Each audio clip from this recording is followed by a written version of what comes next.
What's this camera doing here? Don't you remember? You said you were going to do a new review video. What, like a Dan Git Show episode, or? You said something about making a new show, and it was going to be different from the Dan Git Show because it was not going to have a storyline, and I don't remember exactly what you said in the trailer. Oh yeah, I forgot about that.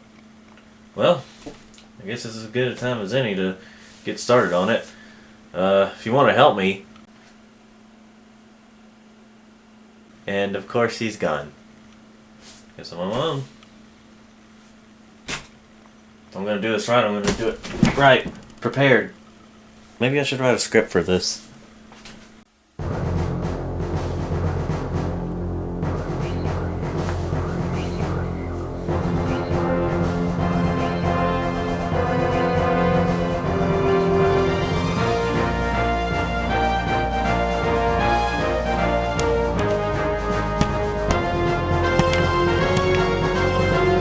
You know that one better in my head. Let's start yet another review show. That's really what we're going with.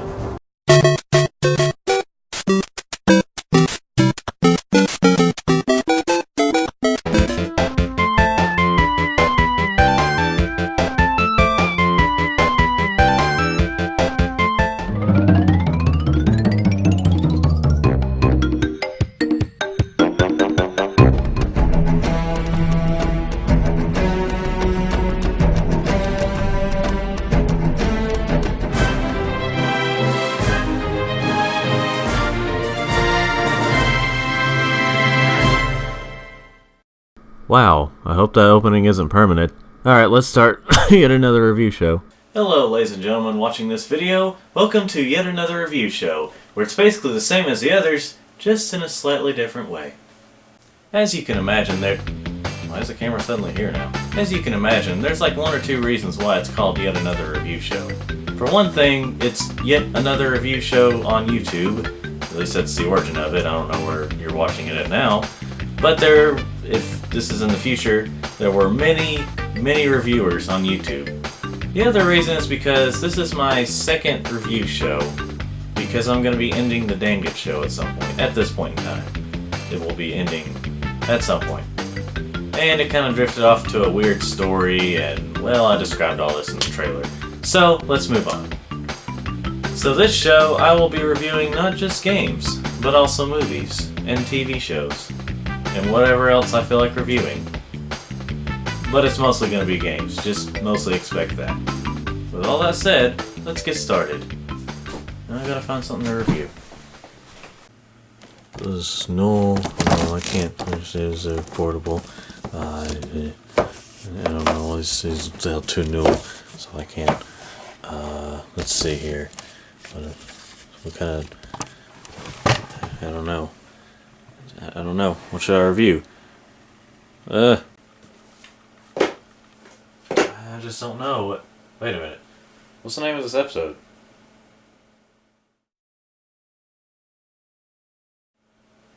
Oh. Guess I'll review that then. Released in 2005 and developed by Bugbear Entertainment, Flatout was kind of an unusual car game. It was different from your typical racing and/or vehicular combat game. Wikipedia describes it as a semi-simulation racing game. And have I mentioned yet that this is a game? This game was met with mostly positive reviews from critics. But what do I think of it? Well, let's find out. I'm going to be playing the PS2 version, as you can see. Well, looks like I have to do some good old copyright control. Lower the volume on the music, I mean. Yes, this was meant to be a possible Dan Git Show episode. Some dreams die. I'm just gonna go ahead and start on time trial to get used to the controls. Can't decide which car to race and drive over to the next NASCAR event. People do that, right? I'm not wrong on that? Oh, it depends on the person. Okay. I've got to learn more about society. Gotta say, interesting controls. I think it's supposed to feel more realistic, which can be both a good and a bad thing.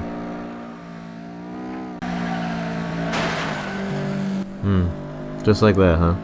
Barely run into a wall and that happens. Really great window design, guys.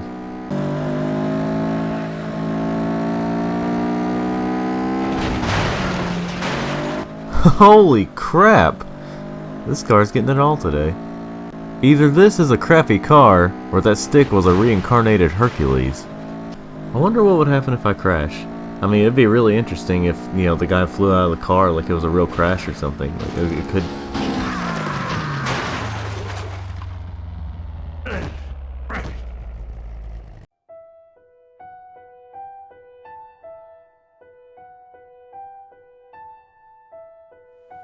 Well, what can I say about this guy?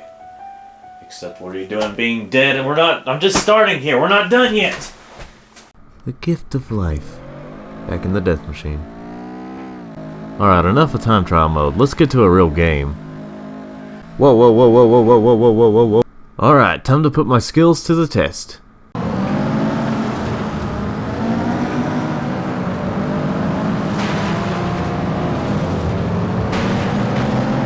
Ah, this is a perfect representation of me actually driving a car like this on a muddy track during a race. Beautiful. So this is where the game's physics really show. In a bad way. I understand having more realistic physics is pretty cool for a game, but it just depends on where you put it and stuff like that. Well, this here rear view... Hey, watch it, pushy. You're a dead motherfucker. Crap. Now I need to get out of here. I just need to Oh. That's cool. Of course, I get last place. I probably just suck at racing in this game. But there's a Demolition Derby or Destruction Derby mode, so maybe I'll do better at that.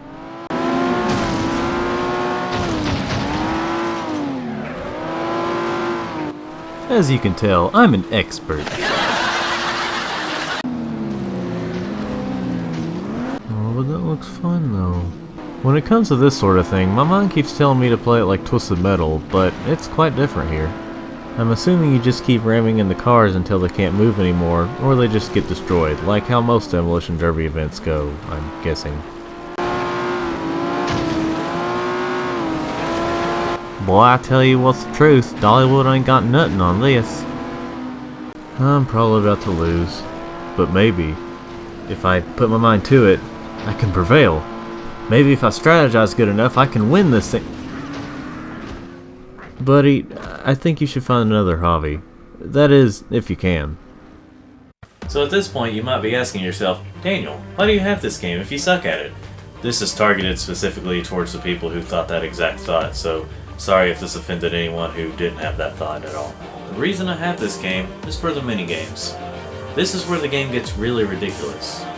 Let's take a look at Grand Slam Stadium. I had to read the script for that. Up first we have the long jump. Now surely, I'll have a good start with this one.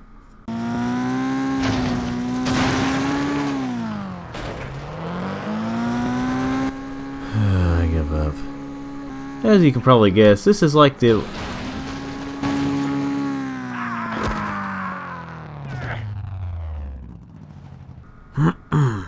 As you can probably guess, this is like the Olympic long jump event, just with a car. Who says we can't get creative with it?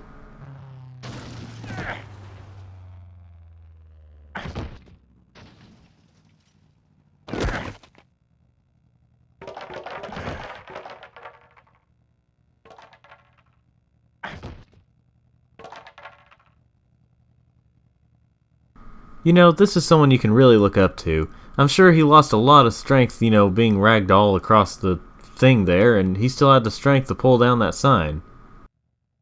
Next we have the high jump, which is basically how it sounds. Let's see how high I can go.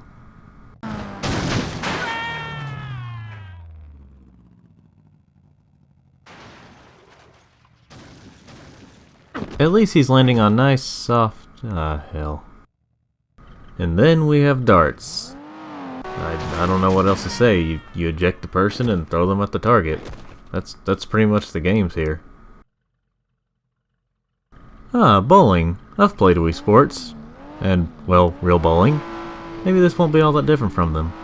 Yeah, this is basically the same as the other mini games, I mean.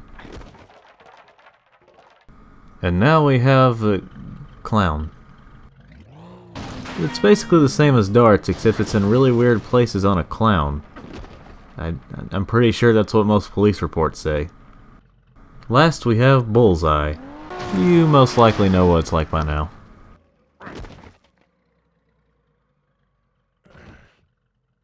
Yeah, this one's alright. I probably should have made this shorter. I know it sounds like I'm getting bored, but that's only because I've pretty much said all there is to be said about this game. Oh, and I should probably mention some of these minigames have to be unlocked. You know, this game is good. I mean, just good, not great. It's worth a few bucks now, but I wouldn't pay more than like $10 for it. Luckily, I didn't pay that whenever I got it. It was less than that. So lucky me. The main game is alright, but the most fun I had was in the minigames, and even they get boring after a while. This isn't really one of those games where you can have hours of fun, but when you're in the right mood, it can be enjoyable.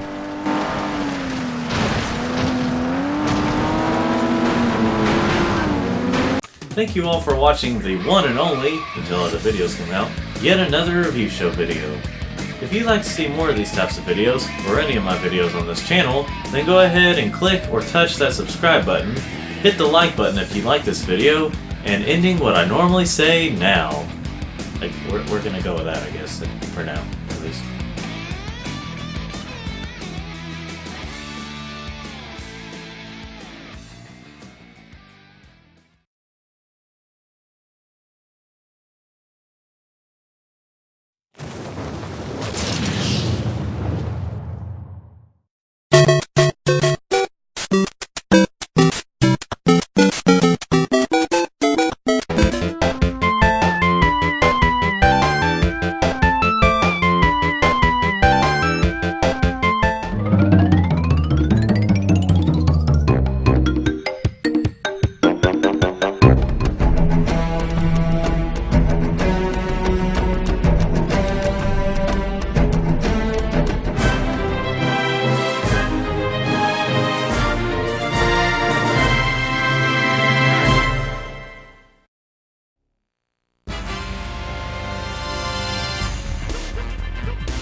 Hello people watching this video, welcome to yet another review show, where it's basically the same as the others, just in a slightly different way. And yes, I am wearing what I wear at night right now. I wear whatever I want to on camera. I mean, I don't have to look a certain way to put a video on YouTube, I don't think. Have you ever wondered what happened years before the events of the very original Mortal Kombat game? Well, wonder no more, because I know of a game that's actually quite different in the realm of Mortal Kombat. And also takes place years before the original Mortal Kombat, storyline-wise.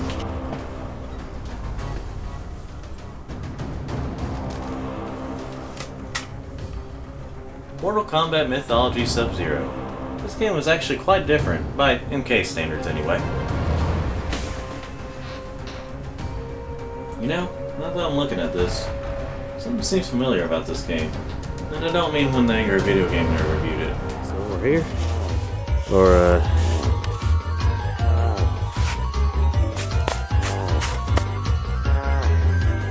regular fighting style that the other Mortal Kombat's had? Well then play those, because, you know, you won't find it here. You will fail. Oh yeah, I already reviewed this game on the Dan Git Show. My very second episode. Well, since I reviewed this kinda recently, I guess I'll wait a little bit longer before I review it here.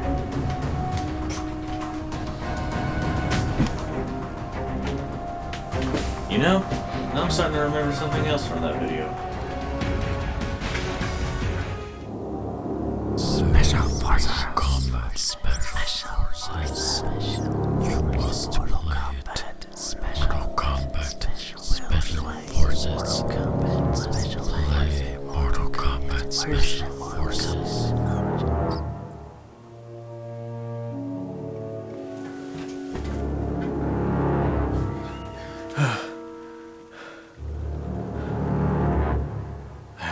Special Forces.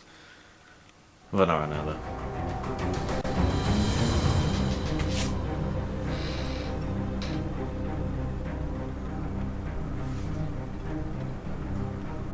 You know, I never got around to reviewing this on the Dan Git Show. I'll just review it here then. Released in 2000 and developed and published by Midway Games, Mortal Kombat Special Forces was one of the most different Mortal Kombat games yet. Apparently the game was rushed to completion. This, surprise surprise, did not end well for the game's reputation. This is considered by fans and critics to be the worst Mortal Kombat game yet. Ed Boon, the creator of Mortal Kombat, later said, "I didn't work on Special Forces. The game and project were riddled with all kinds of problems. I could write a book on that." Well, I said, I'm sure we're in for a real treat. I'll be playing the PlayStation version of this game. Both because it's one of my most favorite game systems, and, well, this was the only version of it. I swear I thought I'd seen an N64 version sometime.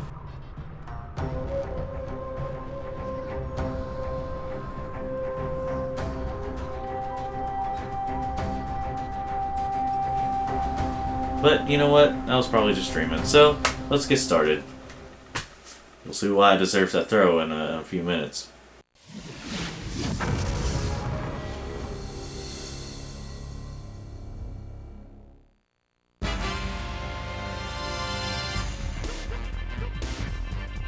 Oh, so this is what we're in for today.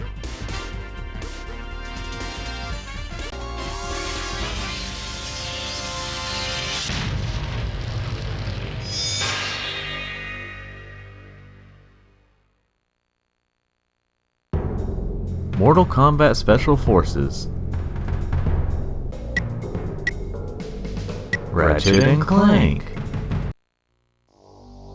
We start off in front of a prison. Looks alright enough for PS1 cutscene standards. Oh man, there's gonna be a loud prison break, I can just feel it!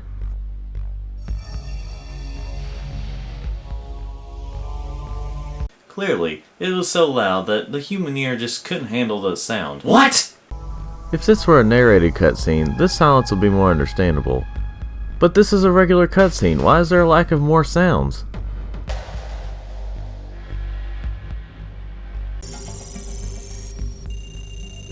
Jax, we have an urgent situation that demands your attention. What's the problem, Gemini? I have a bottle of wine, some candles, and a bed with no one to share it with. The list of escaped prisoners is as follows. No Face, Tazia, Jarek, and Trimmer. In case you were wondering where Trimmer came from. They apparently are hiding out in an abandoned warehouse on the south side of town. Jax, we have just arrived at the location and we are awaiting your orders. Wait a minute. What the? It's a trap. Let's get that. Oh no! It's all polygonal and not the good kind by 2000 standards.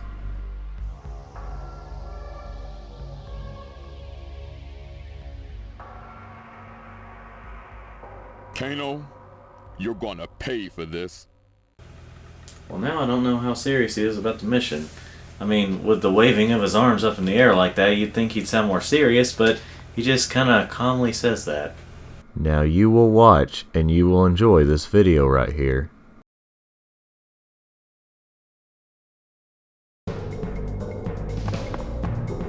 Am I playing the right game here? Well, let's see. We have the dragon logo here, there's fighting going on, and Jax is black and has metal arms. Answer? Technically a Mortal Kombat game, I guess.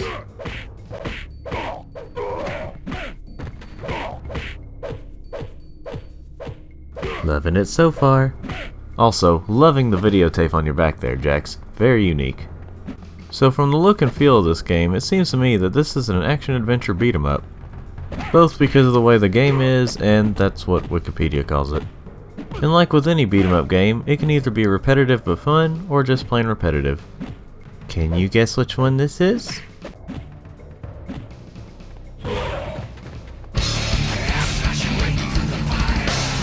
Apparently you can use these types of moves by holding one of the shoulder buttons and pressing one of the action buttons. Oh, got a new combo. Get some sucka? What do you mean by some sucka? No, that's just the name of the combo. They just spell Git with... Never mind. You can unlock different combos as you progress through the game. Though like the regular Mortal Kombat games, they seem to work whenever they feel like it. I swear I keep hitting the right buttons, but they hardly work. Ah, finally.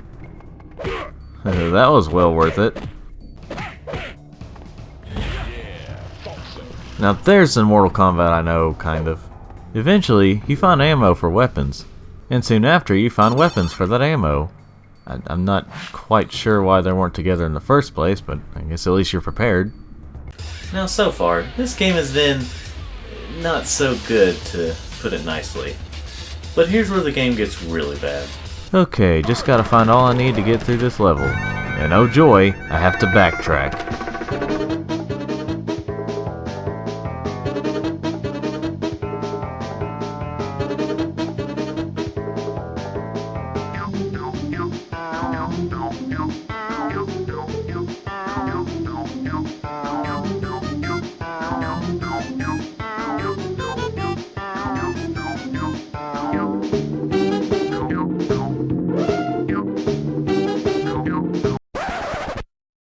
Uh-oh, wrong game.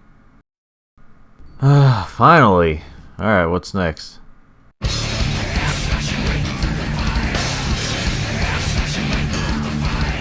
Let's look up the info on this guy. He has a hot temper. Yeah, who says you can't have any fun while dealing with a serious life or death situation? Vast knowledge in the use of explosives. Beware of airborne dynamite. Those who play with fire will get burned. Well, that just depends on where you have the fire, but it's best just to avoid it, kids who may be playing this violent M-rated game. The bosses in this game are just harder versions of regular enemies that take longer to kill. Up next we have... Why isn't this changing? Oh. What? I'm in the middle of recording something. Are you sure you don't need my help with this? Because it looks kind of like it looks like you're over 10 minutes in. You haven't even set up your background. Okay, I'm doing generally good. All right, I can fix this. Anyway, up next we head for the sewers, which seems like the source of where this game was created. In this level, you have to find clues for a password for some keypads or something. I'm getting bored at this point. I can't think of any better way, which again takes forever. I should probably take this time to mention that if you hit the select button, you can look at your messages, look at some combos, and check your inventory. There's also a button you can press to go into a first-person view, but it's usually useless unless you have a gun, as seen here, or if you're trying to look for Easter eggs or something.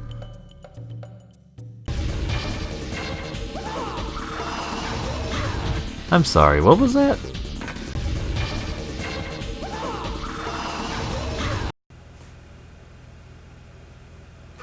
Alright then. Up next, we're in a parking lot or something. I really don't care at this point. Did you know? You can find a red car in Mortal Kombat Special Forces. Upon inspecting the car's license plate, it will read Midway. This is an obvious reference to the creators of Mortal Kombat, Midway Games. Did you also know that this game is freaking terrible? I'll be honest, whenever I got to the next part of the level, I just gave up. All that really happens is I beat some women up in a shower room, and then I got lost and didn't know what to do. I didn't even bother to look up a guide for this game. It's just so boring. This game had potential of being good, but there was just so much wrong with it. I wanted to finish this game, I really did. I just couldn't. It's not the worst game I've ever played, but it's definitely in my top, I don't know, 20 or something. Unless you're morbidly curious, or you want to add this to your Mortal Kombat and or PS1 collection, I'd give this one a skip. Or, you can take it outside, burn it, and then bury it. Then dig it back up, take it to a cliff, and throw it off. And never, ever look back. In other words, I didn't like this game. Anyway, thanks for watching this video. If you'd like to see more of these types of videos, or any video on my channel in general, then go ahead and click or touch that subscribe button, hit the like button if you like this video, and ending what I normally say now. Also, leave a comment or something if you have something against or have something for my me wearing night clothes on here. I need to get some suggestions just to be sure that I don't disturb you with something. I don't have anything disturbing, but this is actually quite off script now, and I'm gonna end it here.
Hello people watching this video, welcome to yet another review show, where it's basically the same as the others, just in a slightly different way. Does anyone remember a little frog named... It's too soon, Dan. Don't review Frogger He's Back on the PlayStation just yet. Okay, Git. This is not the Dan Git Show. This is yet another review show. Now, go back there, get ready for the series finale specials, and just let me do my own thing. This is my own show now, okay? Just go back there. Let me do this. Have it your way. Just call me if you need a joke or something for the episode. Will do.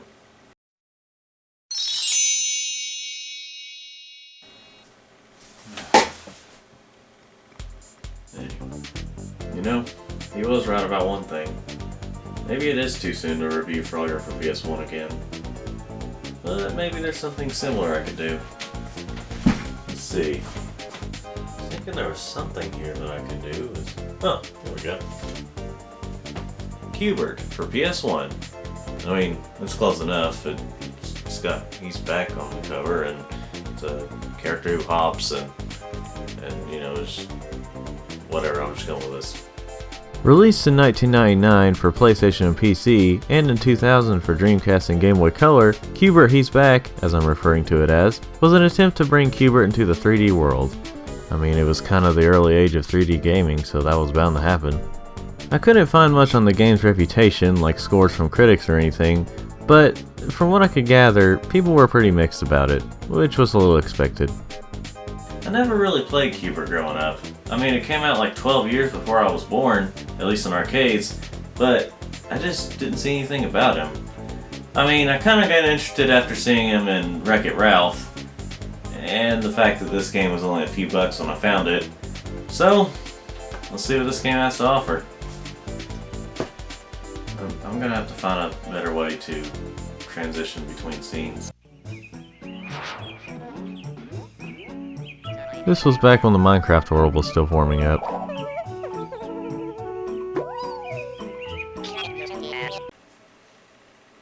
Qbert.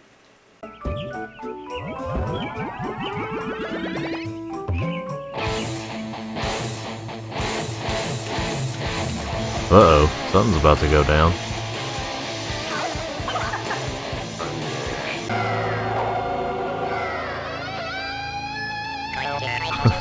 Qbert is not having it today.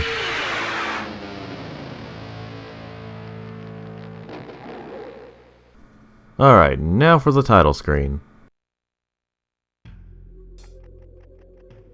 Oh, okay. Setting the controls then.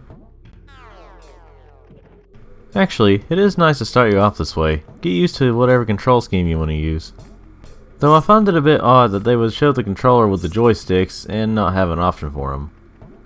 I mean, I know it's Qbert, so you wouldn't really need them, but still. Alright, now we move on. Okay, not much wrong with this so far, except the music. What is going on with the music? I mean, I wasn't expecting an amazing soundtrack or anything, but I don't know, it could be a little more cheerier. Anyway, let's try adventure mode. Okay, it looks like we're following some wizard Bert or cute wizard or something. This appears to be showing some of the power-ups you can get during gameplay.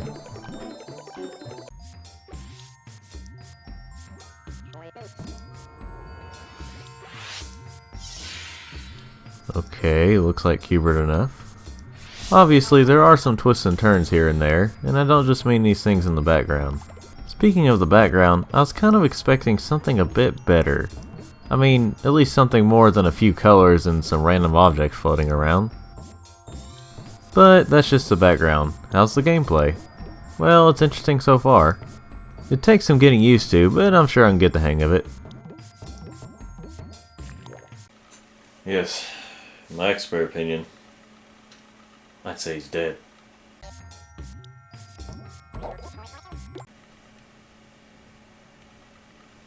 I didn't say how much of an expert I was. Now that's something I kinda like to see.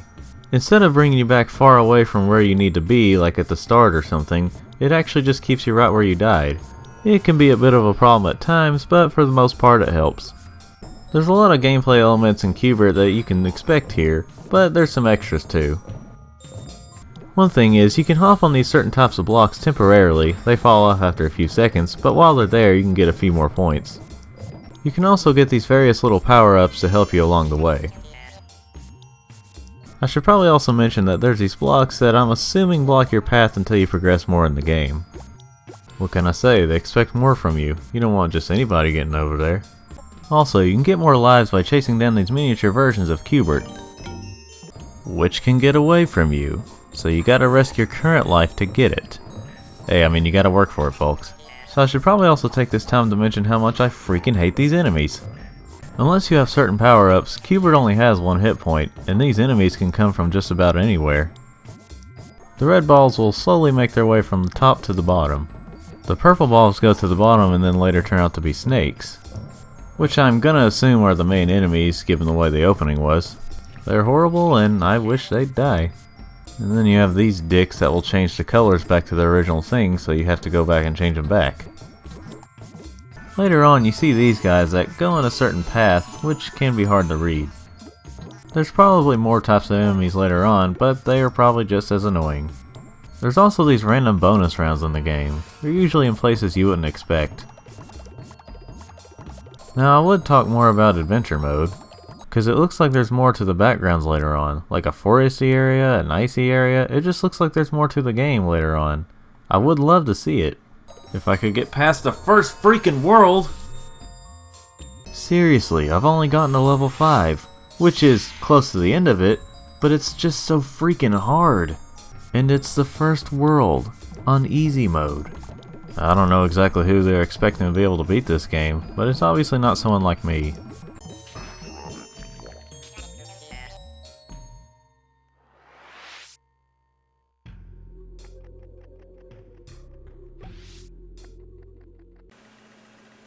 Fine, you know what? I'm done with you too. Yeah, there's a little more to see, and then we'll be done for the day. Let's check out Classic Qbert. Huh, looks like there's multiplayer in this one.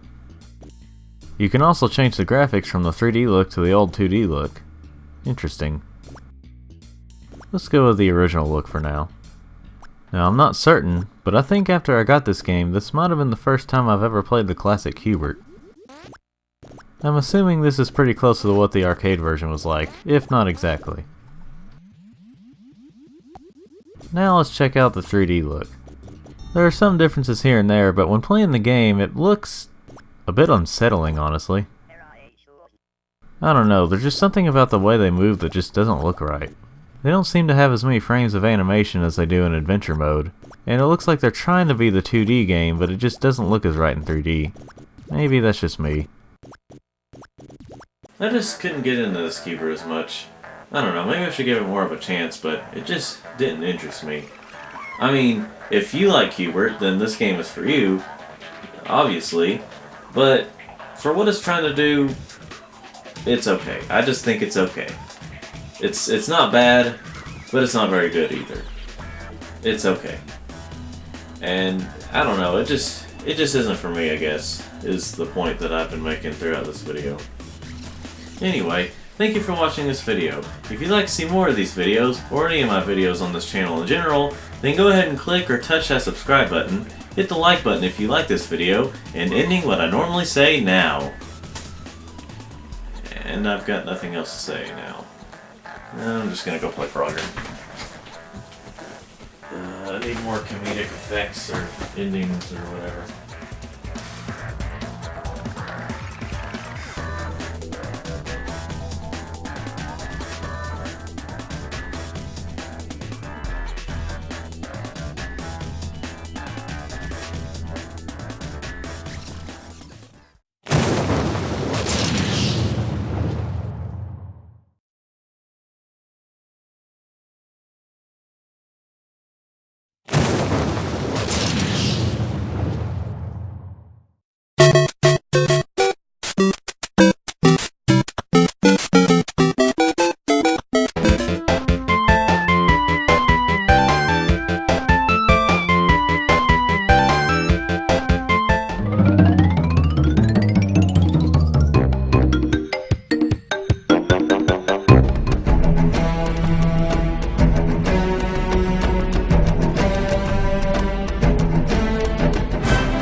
Hello, people watching this video. Welcome to yet another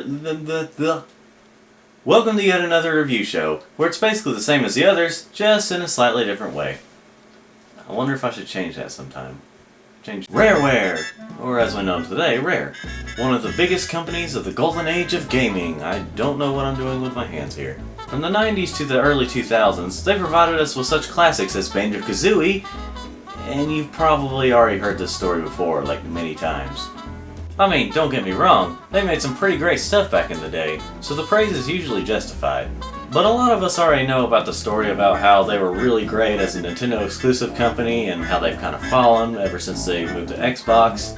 Not because they moved to Xbox, but things just seem to change whenever they move there. But anyway, we're here to talk about a certain game about a certain squirrel that is well known for being in one of Rare's most mature games to this day. Again, we're talking about the story of Conker.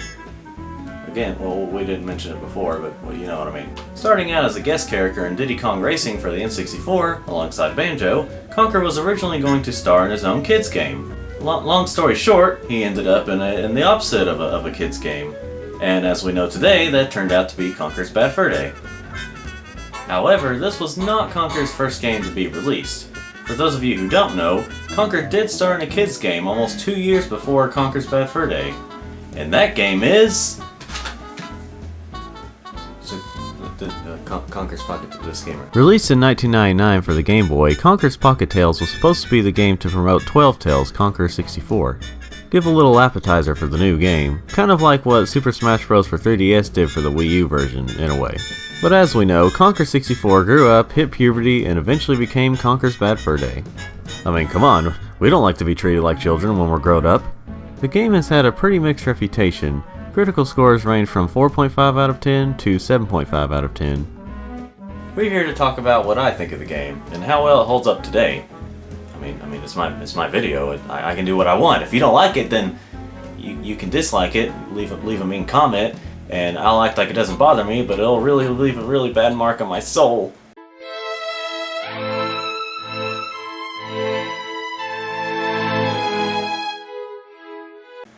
For a bit. Anyway, let's get started. Gotta be gentle, folks. We should probably get started in English. That'd probably be a good idea.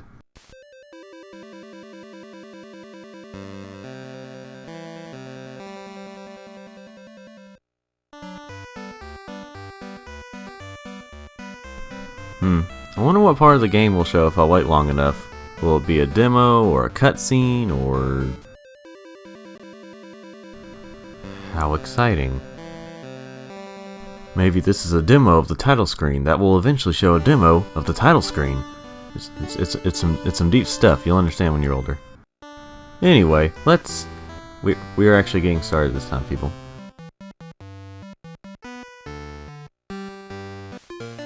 Huh. Well, happy birthday, Conker. Oh no! I thought it was undercooked. I don't know. There's something kind of unsettling about the looks. I mean, it's advanced for the Game Boy with the attempt at 3D and everything, but with the lack of color and stuff, it just doesn't look as good. Maybe it's just me.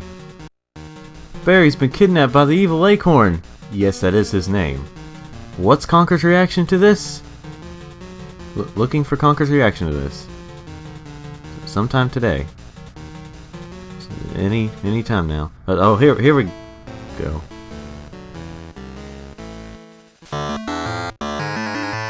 Oh Lord, my ears! What kind of music is this? Did they forget to turn down the volume of one of the instruments' sound? Anyway, it looks like Conker's presents have been stolen too, and he needs to get them back or his birthday party will be ruined. That's all you care about, dude? Your stupid birthday party? I'm pretty sure there's more important things to worry about. Like your girlfriend? But then again, we are talking about the same character who will do anything for money when he's an adult. Hang on a sec. What was that about disposable? Hey! Oh, well, cash. As you can tell, Conker and Barry are a little old-fashioned when it comes to sleeping together. Family values, people. Also, I hope they've been together for more than a year or two, because usually when it comes to moving in together, it doesn't work out too well when you've... Hold on, what? You can hurt yourself by running into the fireplace? I know that sounds obvious, but this is a video game. In what would seem like the hub world in most video games, you can get hurt by fire, but you can't actually lose any health, or you just don't get hurt at all. In this game, you can lose all your health and get a game over. I'm not even joking.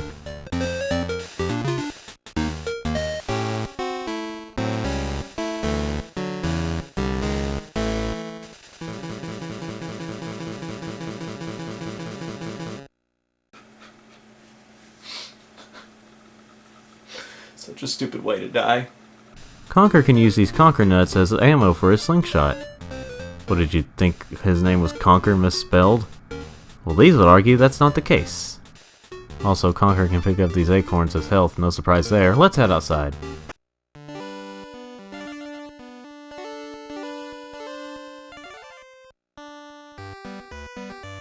Ah, listen to that happy music. If it sounds familiar, that's because it's an 8-bit version of Conker 64's main theme.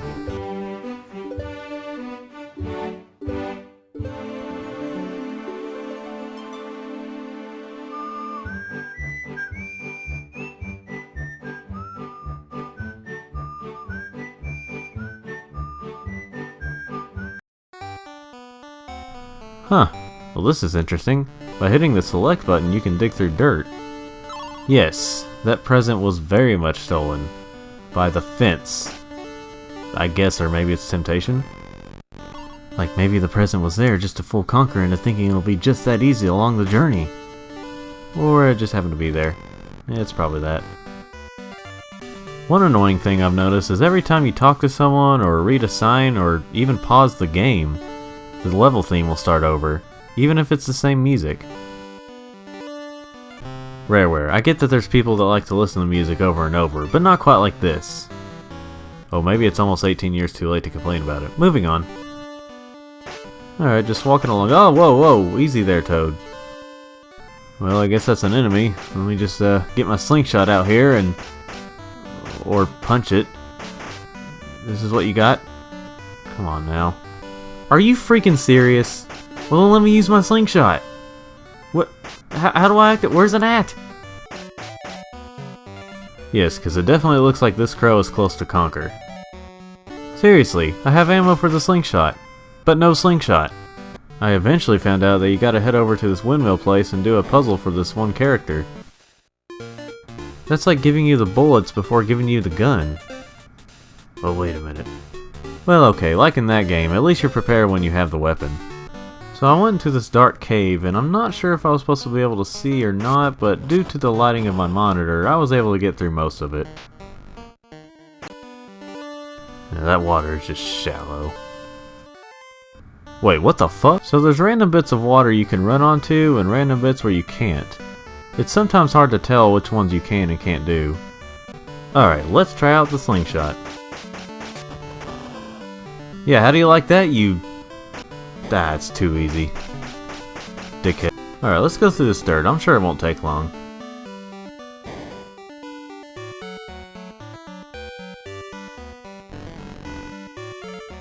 Well, that was dirty.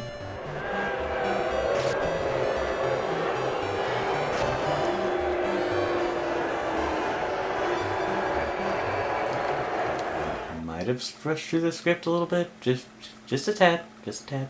Well, ask this to you then. Shut up, older Conker. Conker has a handful of moves, such as running when you double tap the D-pad, surprisingly jumping in a game like this, foot slam, I guess, and obviously the slingshot. There might be more moves, but I didn't really get very far in this game to see. I kept getting lost wherever I went. Even when I read something, I still kept getting lost. There's no map as far as I know of, so it's a little hard to tell where to go. This game isn't really bad. It's just okay, I guess. You know, at some point I should probably play a game that isn't just okay. I get what they were trying to do, but I feel like it could have been done a lot better. Thank you all for watching this video. Boy, this is short. Maybe. I don't know. Probably depends on what I add in the final video. If you'd like to see more videos like this, or any of my videos on this channel, then go ahead and click or touch that subscribe button, hit the like button if you like this video, and ending what I normally say now.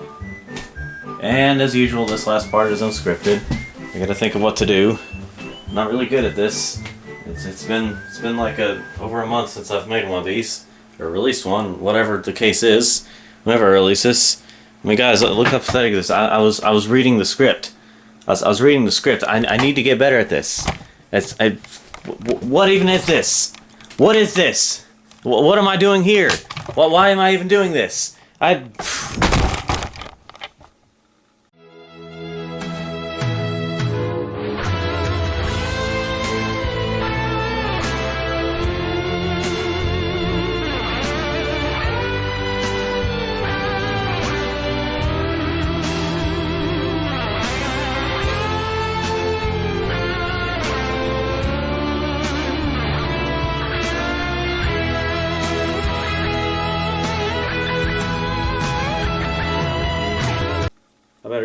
better go ahead and end it now.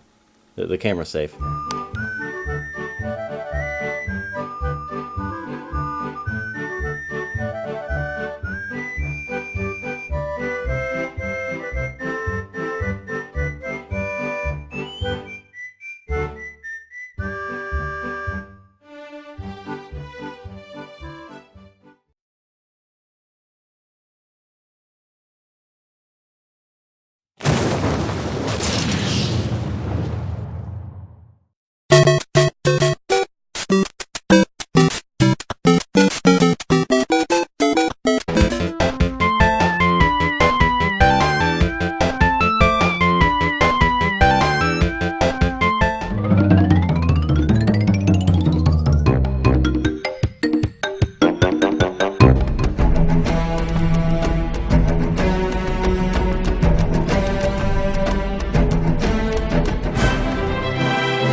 Hello people watching this video, welcome to yet another review show, where it's basically the same as the others, just in a slightly different way. Summertime. A time when people can get out, enjoy the weather, and have a good time at the beach. Or complain that it's way too hot and possibly get sunburned. That usually happens more than half the time. So instead of playing a summer-themed game to remind us of the hotness, why don't we have something to cool us down? Like ice cream. Alright, so we have a bowl here, a spoon, and we have some ice cream here, which this is not a sponsored video of K's Classic Ice Cream, moon pie flavor, which you can pick up at your local store maybe. You know what? I bet I can just have this whole thing. I don't even need a bowl. I don't even need it, so I'm just gonna dig right in.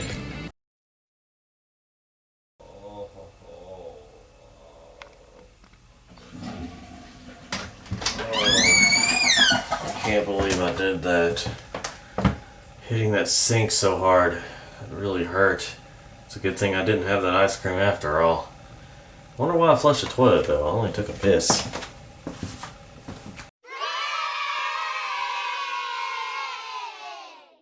So instead of that, why don't we take a look at a game that can at least cool down our minds? If that's a real term, that's probably not the way it's usually used. Let's take a look at the game Arctic Thunder. Released in 2001 in arcades and on PS2 and Xbox, Arctic Thunder was part of Midway's Thunder series. Other games include Hydro Thunder, Four Wheel Thunder, Off-Road Thunder, and Hydro Thunder Hurricane. This game was originally meant to be released on GameCube as well, but was cancelled due to unknown reasons. I mean, unknown to us anyway. Heck, even Midway might not even know why they did that. Who knows? I always loved playing this game as a kid in the arcades, but since we don't have the arcade version, why don't we take a look at the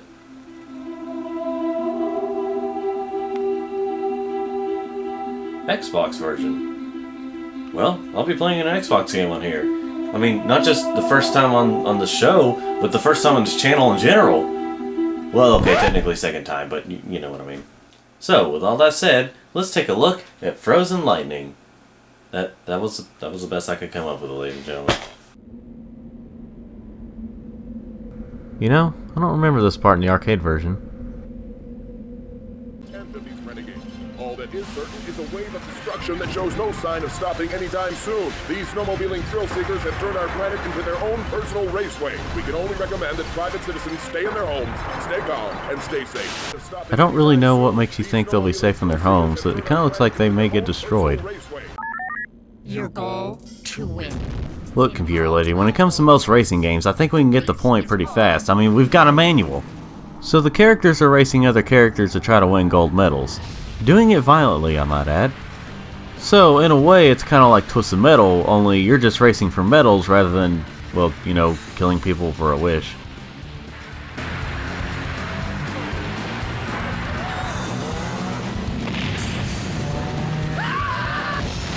Frosty's relatives were always a bit slow, due to coldness.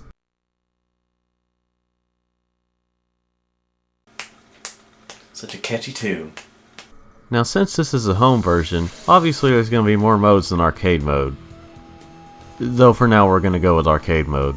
Now we have a decently sized amount of characters, including a gorilla, I think.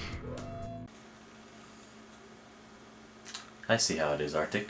You think that just because having an animal character on a roster, whereas the others are human, you think you're going to get me to choose a monkey character. Well, I see your little game. I know what you're trying to make me do. And you can't make me! I chose the ape.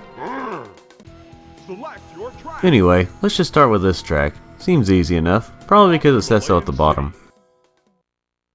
Wow, the loading times are actually pretty fast, at least on the Xbox version. 3, 2, 1. You know, I was expecting something a little bit louder if I'm honest. Kind of like that. So right from the start, the game gets pretty crazy. There's just so much going on in the race and in the backgrounds and things like that. This is one of those downhill type racing games. Like instead of going around the track, you just try to be the first one to the goal. I just said that like it's rare. What's wrong with me? You can get these different power-ups along the way. Weapons, shields, boosts, things like that. You can also get these checkpoints along the way in case you wreck, but since everyone's going pretty fast, it sets you back pretty far. Fortunately though, I never wrecked, and I got first place. Now let's try another character. I'm gonna mess them up. Now that's just dirty. Select Oh wait. your track. The graphics for the game aren't the best, but they were decent for the time. You know, I think I'm gonna go through this okay, never mind then. Just in case you were tired of seeing the snow a lot, here's some Nickelodeon slime.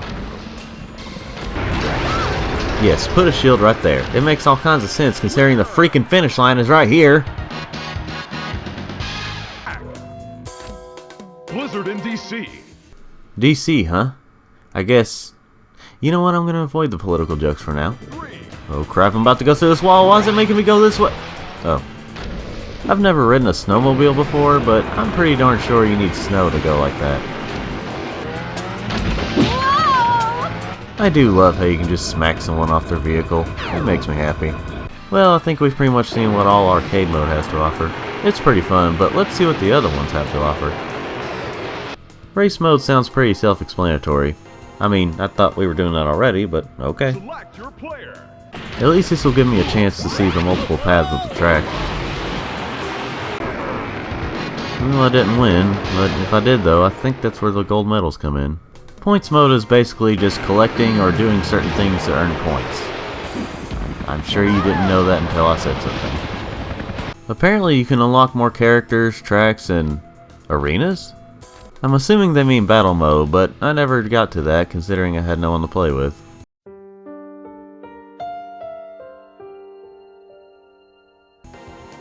You can also upgrade characters and sleds. I know it sounds like they should be together, but apparently whenever you choose the characters, it's just upgrading the items they use. That's something that might be able to bring people back to the game more. But anyway, since we can't do battle mode, the only thing left is training mode. This is like the regular modes, only you're by yourself practicing for the level. Other than unlocking new stuff, there's not really much to this game. Maybe battle mode is fun, but it's too bad it requires 2 or more people to play. Also, the ape's name is Ponzo, and it describes him as a ape and serial killer. Silly ape. This game is pretty good, but I feel like I had a better time on the arcade version. I don't know, maybe it's just me.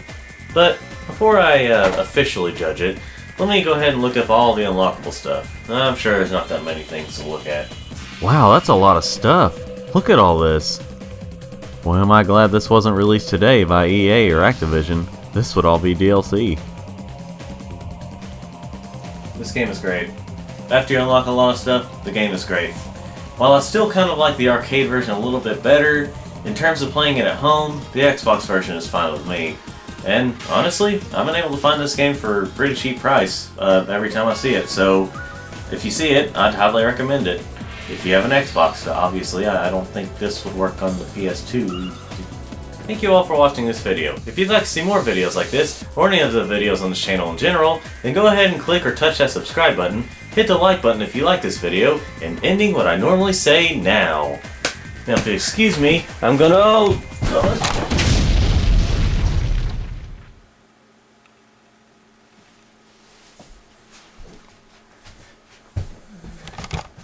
I'm okay. Dude, go ahead and end it. End it. Get out of here.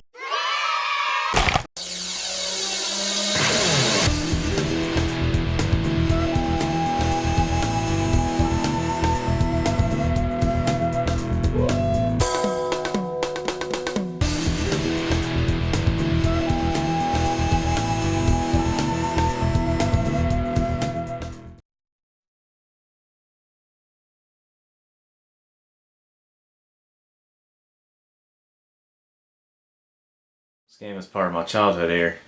I love it. Still love it today.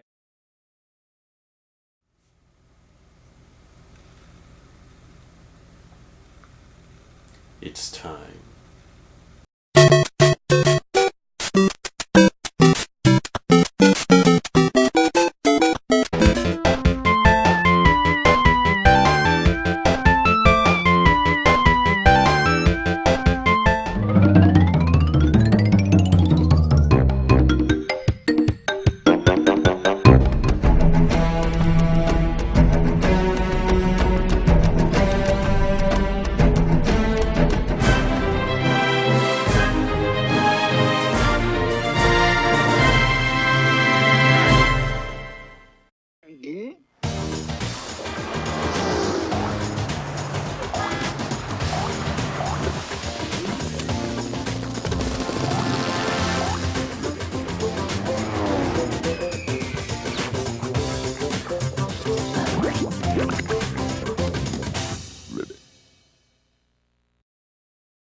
Hello people watching this video, welcome to yet another review show, where it's basically the same as the others, just in a slightly different way. Frogger, he's back. Frogger 3D, with a dash. Or quite simply, Frogger on PlayStation. A game that is very near and dear to my heart.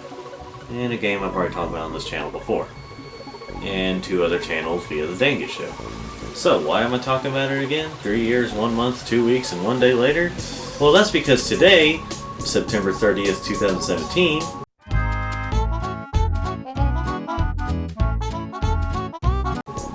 this game was released in North America for PlayStation. Wow, it's a long time. But as the kids say, that makes me feel old.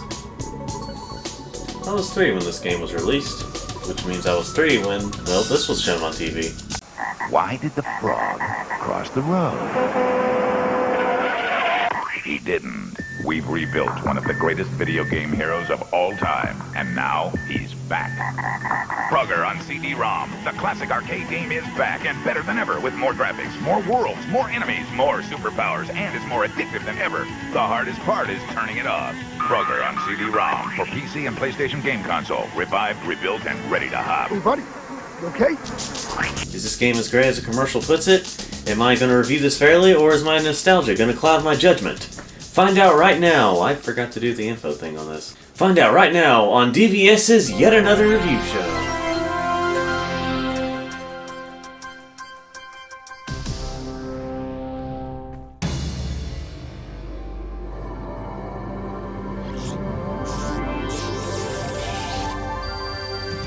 Hasbro Interactive? Yeah, you already have stuff like that. They're called toys!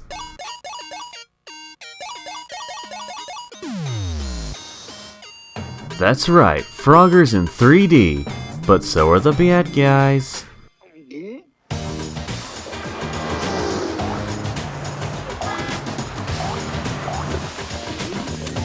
Oh boy, I bet the gameplay will be just like this.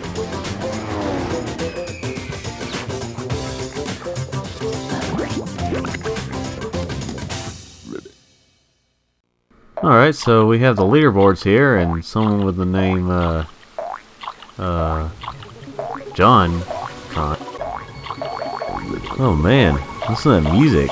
Let's turn it up.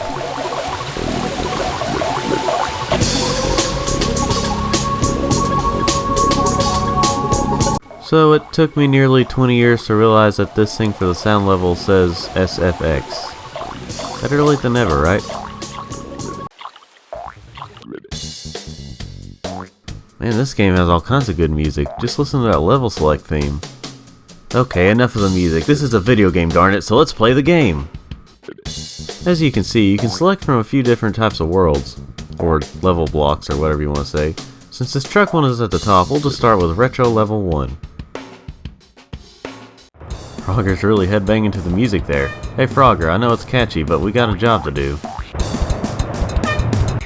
I guess we're all going to ignore the fact that there's a giant frog hopping on the road. We're not even going to panic, are we? Okay. So this is structured like the original Frogger game. You hop across the road avoiding traffic, then you get to the water where you hop on turtles and logs, and then get to the goals. What's different about this game, however, is that you're not guiding frogs across and getting them safely home. You're actually using the main character Frogger to go save some baby frogs, which come in different colors. Green, orange, purple, blue, and red in that order.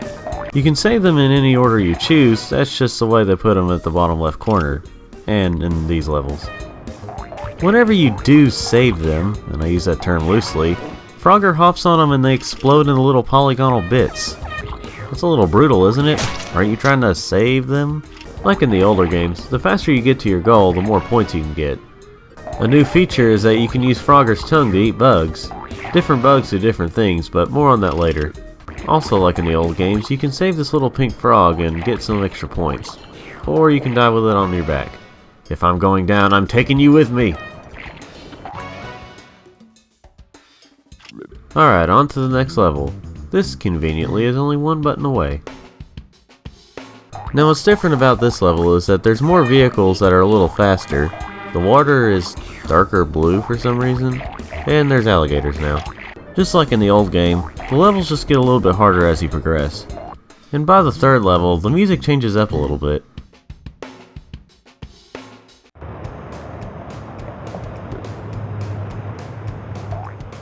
Now that we've got the basics down, let's see what the other worlds have to offer. Alright, putting me right in front of water, right at the start. Now might be a good time to learn how to be a frog, Frogger! Oh look, a log. So the way I see it, you have the retro levels to kind of show you how the basics of the game works. These levels show you how the rest of the game works. You can't just simply keep hopping forward until you reach the goals. You have to actually find the frogs through trial and error. On the way, you can find these hidden areas where you'll find special flies and stuff, like power-up flies or extra life flies. Though I would only go in these areas if you really know the level, because it can eat up a lot of your time. You know, unless you eat a fly that gives you extra time. Yeah, you thought you'd get away from the magically appearing cars, huh? They'll find you, no matter what. You can also ride these pelicans to get across places. That would be pretty cool if they weren't so loud and annoying! Good lord, shut up! Shut your freaking beak hole! Ah, I can't take it!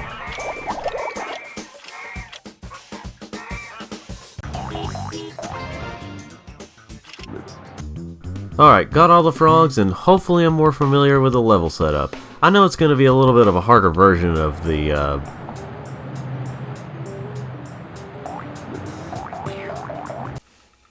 Okay, this changes things up. I like how Frogger does this little random flip whenever you hop fast enough. It's cute, and it's kind of funny how I just did that going uphill. These dogs, dogs, they're so annoying. They seem to have no pattern. They just go whenever they want, they stay in their houses whenever they want, and they roll whenever they want. Screw these pooches.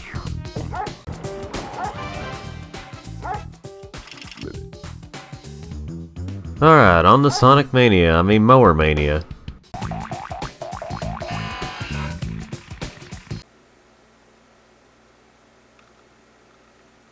Frogger? You doing alright there, buddy? Well, this has been a real cut up. Shut up! It's not funny! Frogger's dead!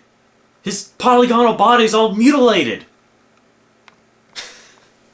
Also, you can hop here for some reason. Can't really go any further. I don't think there is a point to it, but hey, it's there. Alright, next up we have... and some leaves all around. This is actually one of the fastest and easiest levels in the game if you know where to go. I mean, the only real challenge is watching out for the bees and sometimes the birds.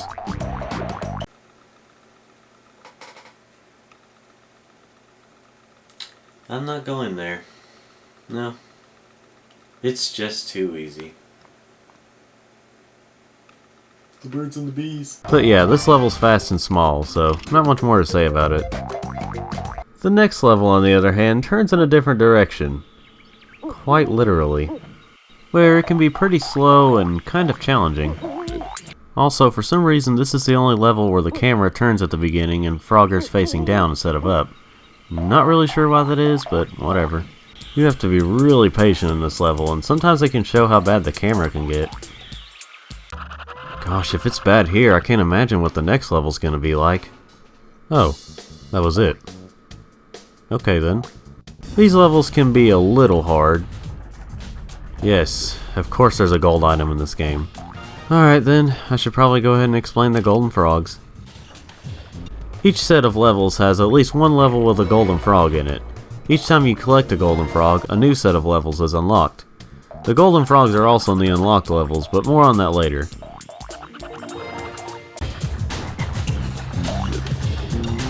Anyway, this level is mostly pressing buttons and waiting for platforms to come to you. This is especially present in the next level. You have to be very patient and land your jumps just right while avoiding hazards. But good lord, the last level of this set can take forever if you don't know what to do.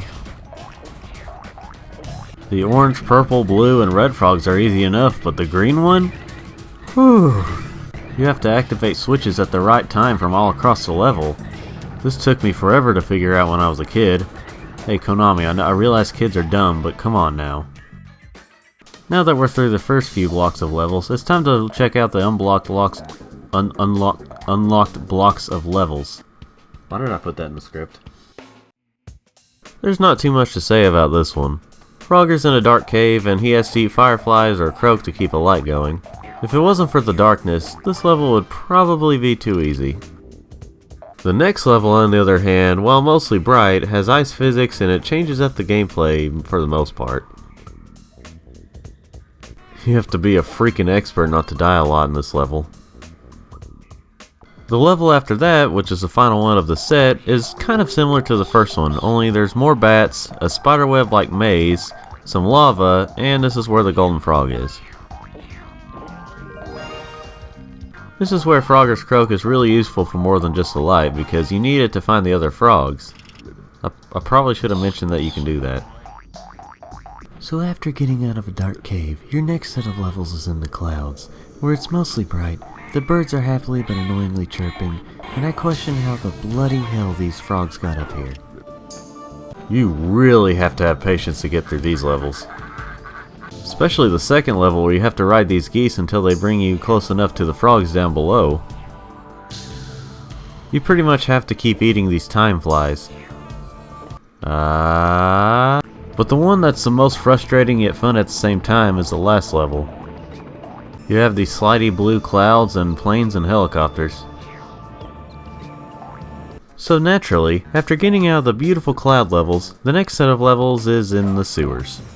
It's a natural progression. These levels aren't too bad, but they can be annoying. They're gross and smelly, but also full of these wonderful explosive barrels.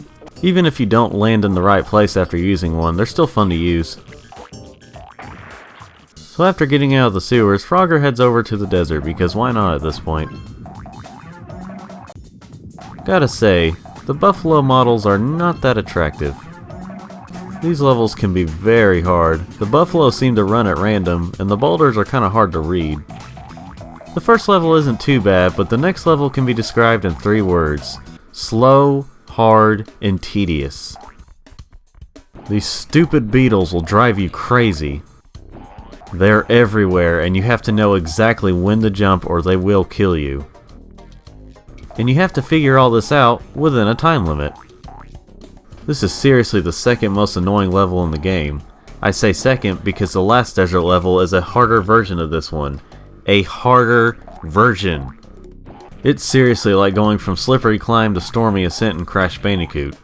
At least then, the original team cut the level because it was too hard and made it optional DLC for the Insane Trilogy. I don't have a clip of the level I'm talking about, but trust me, it makes this one almost look easy. After getting every single gold frog, it's time to head on over to the last level in the game. You would think that this would be the hardest level in the game, in which it would pull out all the stops and really test your skills. While it does have a lot of elements from what you've come to expect from this game, it's actually not that hard. I mean, sure, your first time playing it you might have a little bit of a hard time, but compared to what you have to go through in the past levels, it's actually kind of easy.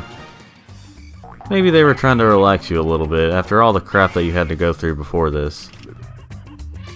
After getting all the regular frogs in the level, instead of simply saying that you've won the level, it actually unlocks a store for you to a frog temple, I guess? After that, time stops and all you have to do is make it over there. Once you do that, you'll find the last gold frog. And all the gold frogs you've collected get released from these stones. Even though I thought they were already rescued, but whatever, I guess not. Anyway, if you've collected all of them, this happens.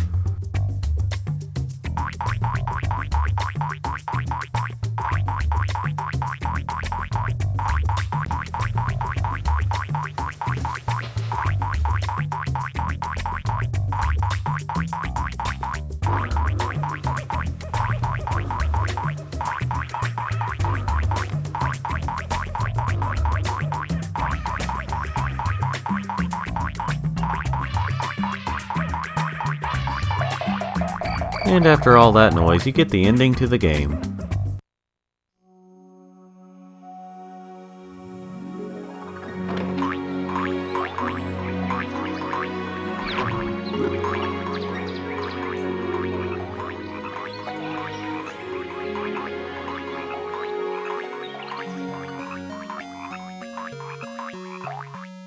Now I'm sure at this point you might be asking yourself a couple of questions. One thing, is this the mother of all these gold frogs? If so, who's the daddy? Is Frogger the daddy? Do green and pink make, gold? Am I saying this unscripted? And the other question might be, wait, there was a storyline to this game? Well, to answer that one, yes and no. There is technically a storyline, but it's only described in the manual and never really mentioned in the game. And this is the storyline. I couldn't make this stuff up if I tried. It's so disjointed from the game that it doesn't even matter. I mean, the primary focus was on the gameplay, so, just go with it. So beautiful. A fine work of art. So I guess all the other colored frogs don't matter then, huh? I mean, I don't remember for sure if I've gotten all the regular frogs in all the levels before, so I don't know for sure if you get anything extra for it. But I do know that the main goal of the game is just to get the golden frogs, so I wouldn't worry about it too much. There's actually a multiplayer mode in this game in the form of a race. Well, kind of a race. A race to get the best 3 out of 5 points for... You'd have to see it. And as I'm making this, I remembered I do have a clip of the multiplayer. And, well, this is it. I used to think that the PlayStation version could only go up to 2 players, and while I don't have a clip of it, apparently it can go up to 4 players. I'm assuming the only way to do that is if you have a multi-tap because, well, that was the only way to do it unless you have a PS3. It's not the best multiplayer game, but it's still a fun one. You can actually watch me and a friend play it on my gaming channel, Untitled Team Gaming, assuming it's still there. I have to say, taking off the nostalgia goggles and taking away the fact that I'm a fan of Frogger, I can see why this game got mostly mixed reviews. If you're a casual gamer, or you're just not really into Frogger, then you probably wouldn't like this game as much. There may be better options out there, but honestly, I'll always love this game. No matter how old we get, baby, you'll always be beautiful to me. So thank you all for watching this video. If you'd like to see more videos like this, or any videos on this channel, then go ahead and click or touch that subscribe button, hit the like button if you like this video, and ending what I normally say now. Alright, now I'm gonna go off screen. Wait, I'm off screen.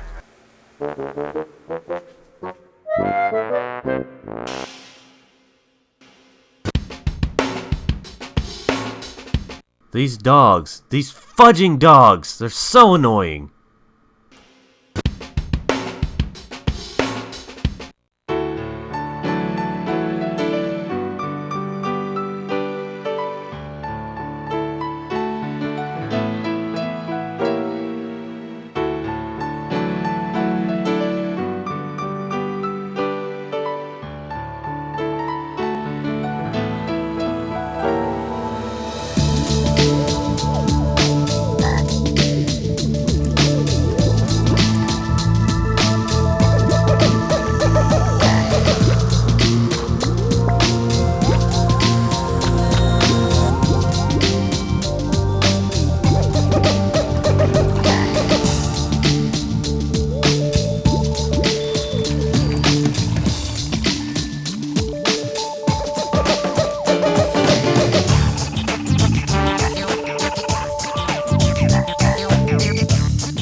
Ribbit.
Hello people watching this video, welcome to yet another review show, where it's basically the same as the others, just in a slightly different way.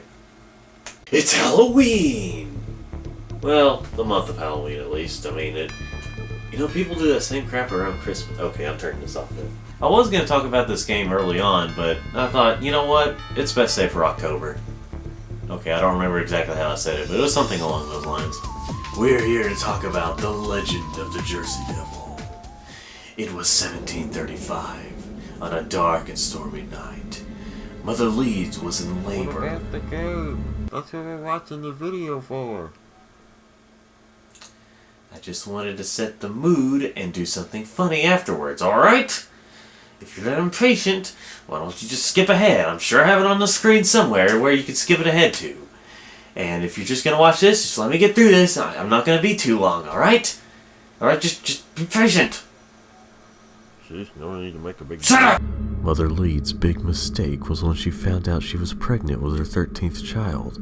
She cursed the child out of frustration. Now surely that won't have any long-term effects, right? When the child was born, he was normal at first, but then changed into a creature with hooves, a goat's head, bat wings, and a forked tail. But other than that, it was alright, though it did kill the midwife, the lady who does the childbirth stuff. So that's not too good. Wow, that's a bit of a dark tale. The Legend of the Jersey Devil is a gruesome, scary tale that has multiple versions, but all should not be told to children. So naturally they made a game for children. I mean, what the devil? Released in 1997 through 1999 in various places on PlayStation, Jersey Devil was based on the legend, obviously. Although looking at the game's version compared to the original version, you wouldn't really know it unless you only paid attention to the bat wings. In fact, looking at the video game's version, it kinda looks like they were trying to go for like a 90s Looney Tunes style Batman, at least in terms of design. I couldn't really find much info on the development of this game, but I do know that it did get mixed reviews from critics. This is another childhood game of mine, though I mostly grew up with the demo. Does the full game hold up today? Well, we'll just see what I have to say about it.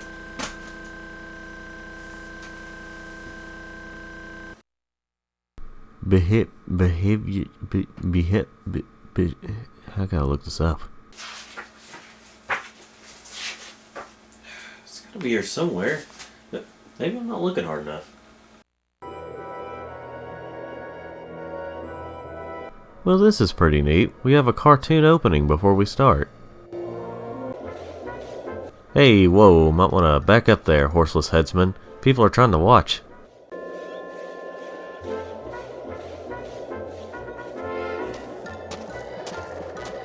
That was just the standard way of doing things in the 90s, wasn't it? How to make cartoons, having them move all wacky and weird, and getting from point A to point B in the weirdest way possible, and make it hard to follow.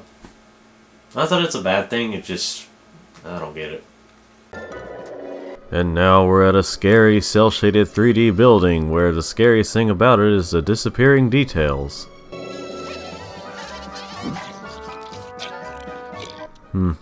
That must be some fly. I'm pretty sure it's very dead by now. You can quit chewing. Okay, I'm starting to nitpick, and we haven't even gotten to the gameplay yet. What am I, a common popular YouTube gamer whining about modern Sonic?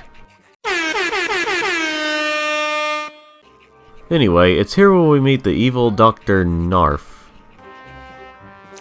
who currently seems to be hell-bent on dissecting an eggplant. Just as he's about to do so, though, Pumpkin Spice Latte shows up and causes him to ruin the blade on his scalpel.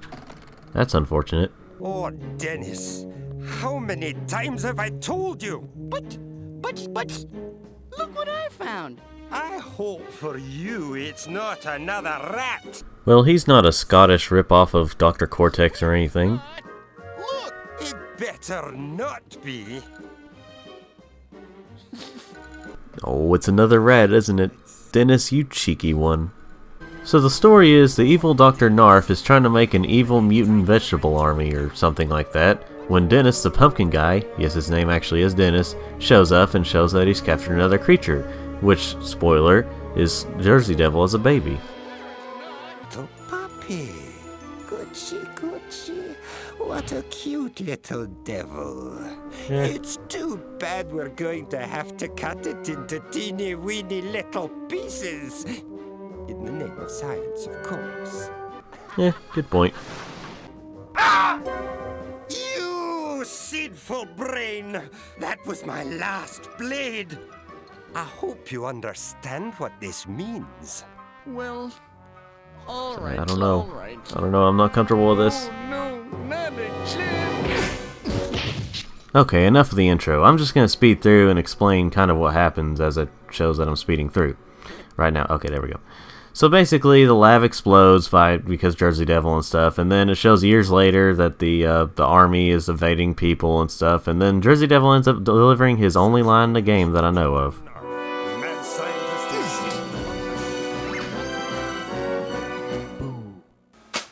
Inspiring stuff.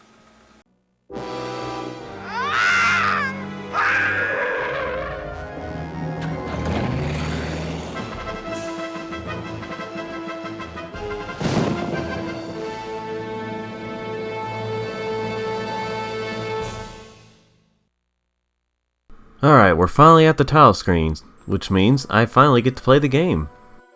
Okay, after this scene with gameplay graphics, so I guess we'll wait till after this. Any moment now. Okay, now we move on. Finally. Yes, collecting the objects that really stand out. I wouldn't have known that if you hadn't have shown me. Can we please just move on to the game? Are we all good? Are we good here? Got anything else to show me? Or is that it? Okay. This is a nice little area to get used to the controls and, you know, prepare you for what's up ahead, but without being able to kill you. So I think I'll land nice and safely right here on this box. Of course, we have to watch out for the naturally growing TNT boxes in the area. Luckily though, the TNT boxes only harm you if you land on top of them or if you throw it and it explodes too close to you. Alright, now let's open the gate, scratch our ass, and get ready for the first level, shall we?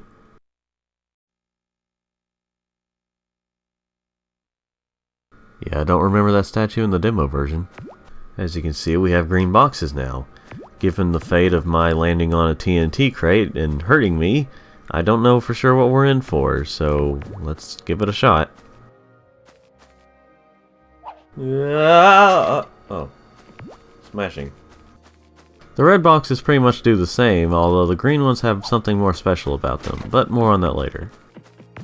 The letters for Narf are obviously here, but now they're in more hidden or harder to reach places. Each time you collect one in an area, a door or pathway is unlocked. Also, by pressing a single button, you can turn the vibration on and off again. No more painstakingly going to the pause menu, probably because the pause menu sucks. The only options are to resume or exit the level, no volume changes or anything. It's a minor flaw, but still. So I like how whenever you make pumpkins appear, they can bounce around, but when they go off screen, they basically pause because whenever they come back on screen, they're still bouncing until they eventually stop while on screen. It's a little amusing. It kind of feels weird to control Jersey Devil, because it feels like he can only go in 8 different directions. I realize that sounds obvious, especially for an old 3D platformer like this, but it doesn't always feel so smooth. I mean, sometimes it is, and sometimes it isn't. This is especially present whenever he's gliding. One very amusing thing is whenever you kill an enemy on here, they don't just simply disappear, they explode. It's quite amusing. Back to the controls, Mr. Devil for some reason likes to jump off of stuff every time he gets to the edge of them. It's good in a way because you don't simply just fall off, you actually get a second chance at life. But it can also be annoying because every single time you have to hear this. That's not the only sound effect that can get really annoying because it seems like the sounds in this game sound a little off or sound a little unbalanced, and sometimes it's more annoying than how many times I'm saying sound with my sound of my voice sound. Well, aren't you a comedian? You know, it's weird. The pumpkins you collect are the ones that are just plain, but then you've also got these evil anthropomorphic pumpkins. You've got the non-talking bouncy ones, and the ones that sound like they're voiced by a younger Gideon Gibsonton. That joke only works for those who actually know what the Dan Git Show is. You know that, right? I know, Git. Anyway, since we have all the narf parts now, it's time to go through this here door. You know, these big bugs used to terrify me as a kid, both because of their looks and that terrifying sound they made. This is an area where the auto jump can really come in handy because of the magic of 3D video game perspective. These bugs are very annoying because it's hard to tell when you're going to be able to attack them and when they're going to attack you. These Cartoon Network boxes are the checkpoints. These boxes can be slightly annoying because you have to jump on them every time. It's a minor annoyance, but it still would have been nice to be able to hit them in any way. What was that? Where's that camera going? Whatever. I swear, when I first saw this, I really thought it was Mickey Mouse in a suit and hat. Little me had a weird perspective on things. Now, normally, in the demo that I grew up with, this is where it would end after unlocking this door. But this is the full game, baby! I like how he can still collect these pumpkins by the tip of his horns. Or whatever they are.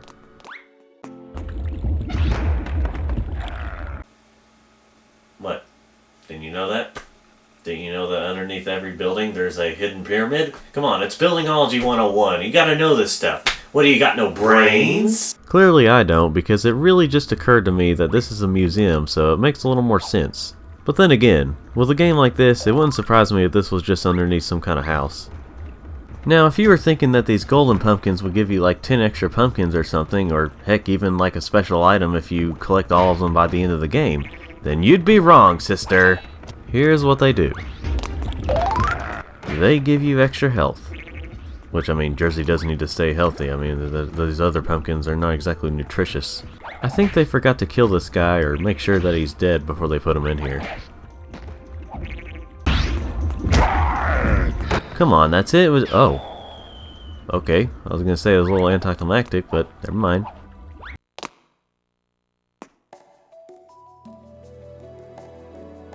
Okay, so maybe it was a little bit. I mean, why not? Just push this dead guy's corpse around and then bounce on him to get to the next area. This game is for kids? So I should probably mention what these green boxes do now. After collecting all of them in a level, you get this little green beaker. While I don't have a clip of it, I can tell you that it does unlock certain areas and stuff like that. It can kinda give you replayability, I guess.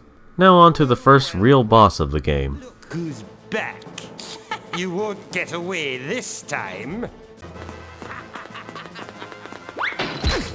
Gosh, how intimidating.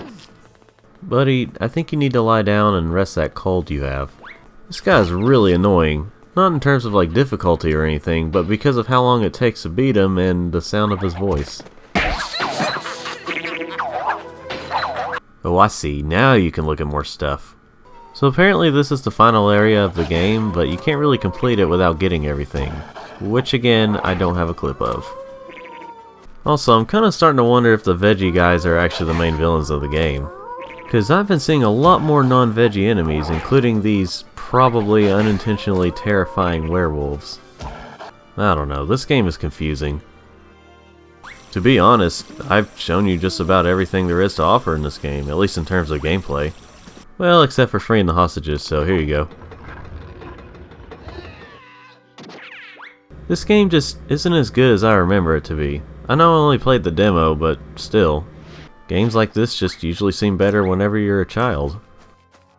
Anyway, I eventually got stuck at one point and kinda had to look up a guide. But then soon after, I eventually lost all my lives and I just stopped caring at that point.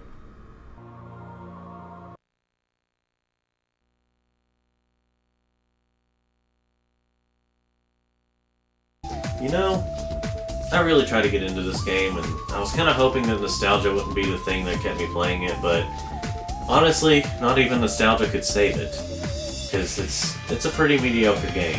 I mean, don't get me wrong, it had some good ideas, like with the cartoony opening and stuff, and you know, I could see the potential in it, but it's just not very fun when you really play it, and it's kind of a shame. So yeah, it's mediocre. But hey, fitting for Halloween, right? So thank you all for watching this video. If you'd like to see more videos like this, or any of my... Wait a minute. This is a new channel. I gotta change what I normally say. I think of something good.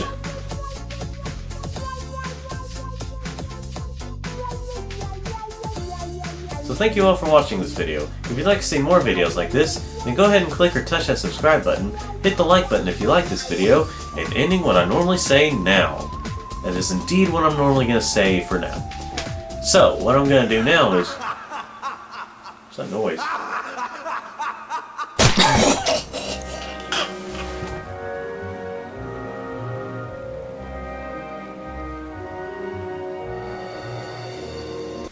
Fake blood, people.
Hello people watching this video, welcome to yet another riff show, where it's...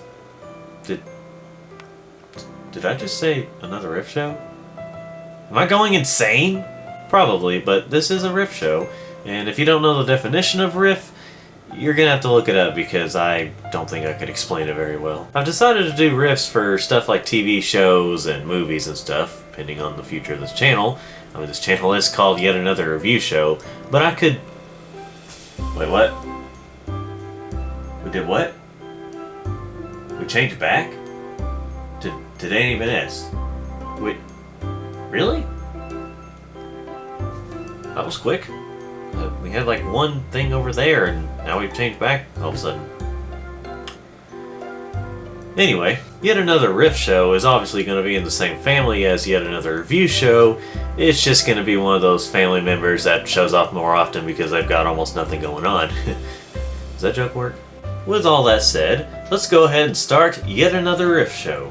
The guest star that'll be helping me today is... I'll come up with something.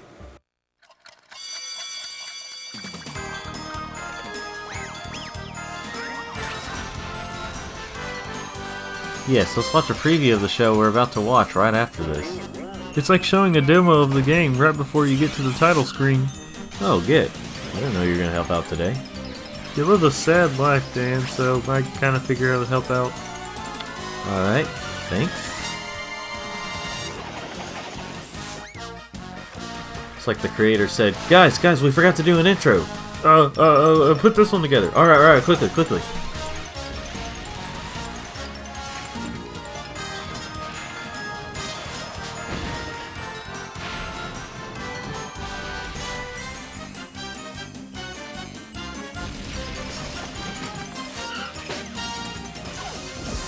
Sonic Christmas Blast, huh? Do you think they were trying to promote Sonic 3D Blast for the holiday season? Surely not. Written by the Shelleys, or as they're also known as, the Wilsons.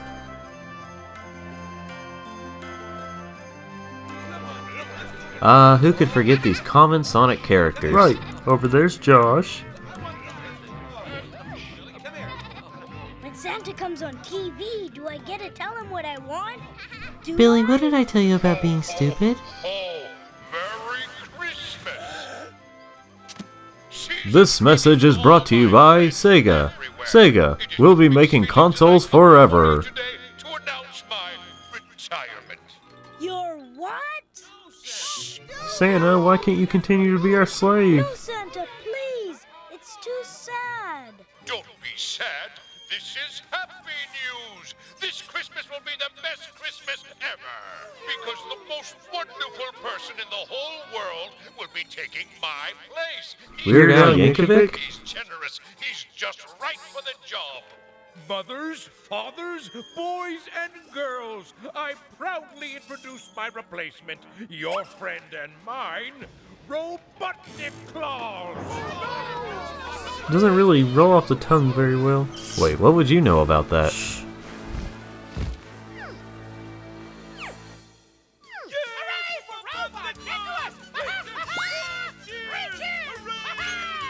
Robotnik Claus like my cheers best. Oh, I did not. My cheers would cheer you. I boo your cheers. Thank you, dear friends. It is with humble heart that Has anyone ever paid attention to the fact that his head design is like really disturbing? Dude, you're not supposed to show the behind the scenes thing like on live television. Now, you know, this is pretty convincing. I mean, the fact that his toes are hanging out and he's not freezing and, you know. Whoa, too close to the camera. I mean, you gotta back off a little bit. No mothers allowed on Santa's lap. All sexy Santa photo shoots will be tonight. Robotnik Claus. Children only in this part of the store. Oh, hello there. You're a fine little boy. I don't know if I like where this is going. Plan to give Robotnik Claus for Christmas. Me? Give you? Damn, kid, was that necessary? Me down for nothing. This is bogus. What, do you think I actually listen to all those Christmas specials that tell you to give? Yes, your merry Yuletide ship. Chain this brat up in my robot factory. Okay, now I know I really don't like where this is going. No! Wait! Help! You got it, Sal. Don't say another word. Throughout this entire special. Wait, don't I get one? Not one word. Come on, Tails. Gotta juice and cut it loose. I gotta say, that's pretty nasty, Sonic. Where are we going, Sonic? Robottropolis. I've pretty much accepted that he's taken over. But you just said... I know what we said. Same as last year. And then Sal went and gave me this great ring. I hope that there'll be a game about it in 11 years. Yeah, I'm sure it'll be good. Thanks. What's that squiggle on it mean? I don't know. Neither did Sal. Oh, a mystery, huh? I love mysteries. That kind of bird can't fly? I suppose the next thing you're gonna tell me is that there's a frog that can't swim. Finally got it figured, Tails. When a princess says no presents, she really means 2 stores full. Well, I mean, that's not too far from the truth. Robottropolis is always dangerous. Not as dangerous as Sal if I don't get her any presents again. She threatens to tear my head off and then eat the remains. Sonic even knows we're there.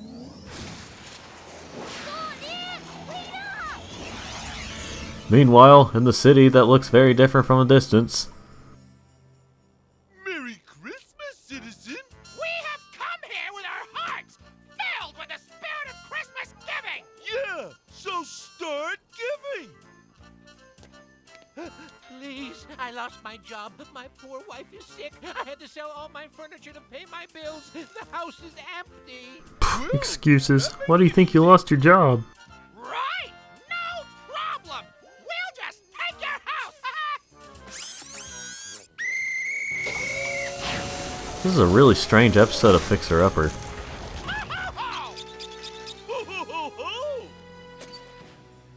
Oh yeah? Ho, ho, ho, ho, ho!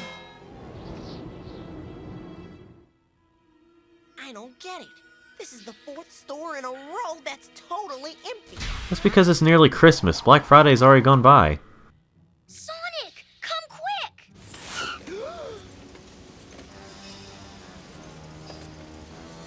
Now that's shoplifting. The more you know, kids. Fellow bots, and now we will deliver this batch of presents to jolly old Robotnik Claus. Wait, we're actually supposed to call him that now? Yes, didn't you read the flyer? Robotnik Claus? He did. And something this weird needs checking out.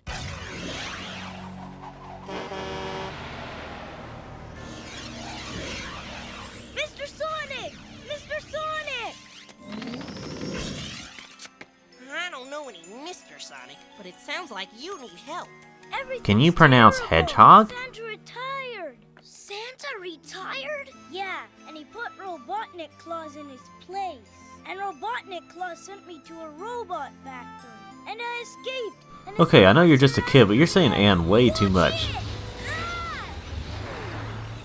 Did you say Santa put Robotnik Claus in his place? Yes, and you've got to find Santa and tell him how wrong he was. Please make him come back so we'll have Christmas the way it should be. Where I get toys for whining. Yeah, much too late. We took Santa someplace you'll never find him. Days ago. Even before jolly old Robotnik made this fake Santa robot you saw on TV. And remember, don't buy into this PlayStation or Nintendo 64, ho-ha. Taking my place. Taking my place. Happy holidays, my little friend. We got the real Santa prisoner. And you get this. Merry Christmas. Lame. Will our heroes continue to be too stupid to move? Find out right after this fade to black. Put this in your Christmas stocking. My socks are rocking.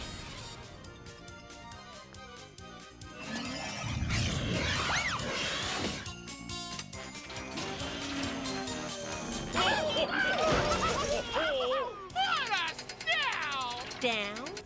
You got it. Happy holidays. Jolly until the very end. Each turn, I time in my reindeer and put my red suit out to pasture.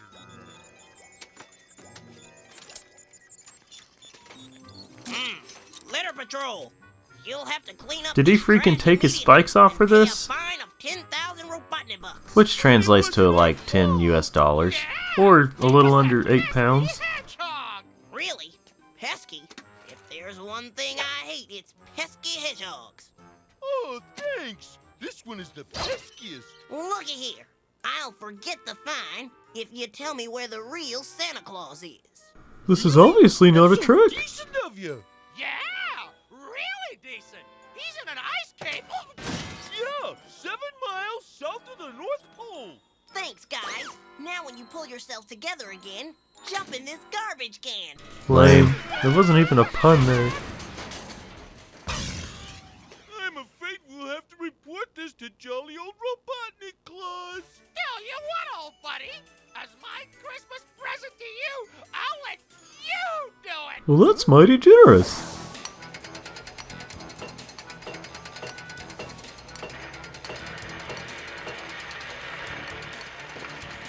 So do you think he's taking this home improvement thing a little too far?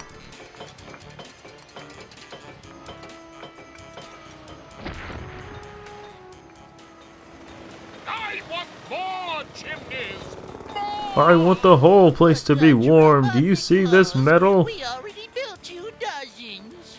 I want hundreds, thousands, enough so every citizen in Robotropolis could come down one on Christmas night. Well, hey, at least he's thinking about them. Won't be too crowded. I'll take care of it, Doctor. I'll take care of it immediately. Mayday! Mayday! I think my butt crack keeps moving. You incompetent fools! I was going to send you a Christmas card, but now you get nothing. Listen to me, you sniveling tooties. Are you having twitching problems again, sir? Santa Sentry SWAT bots to prepare for an attack, and you two both dolts get Whoa, up whoa, there. racist. Your chance to deliver me the one Christmas present that will really make me happy. Sonic the Hedgehog. Oh, you mean the video game? No, you ridiculous fool! Stop for my long johns. Sonic! SWAT bots ahead! Must be the cave where they're keeping Santa.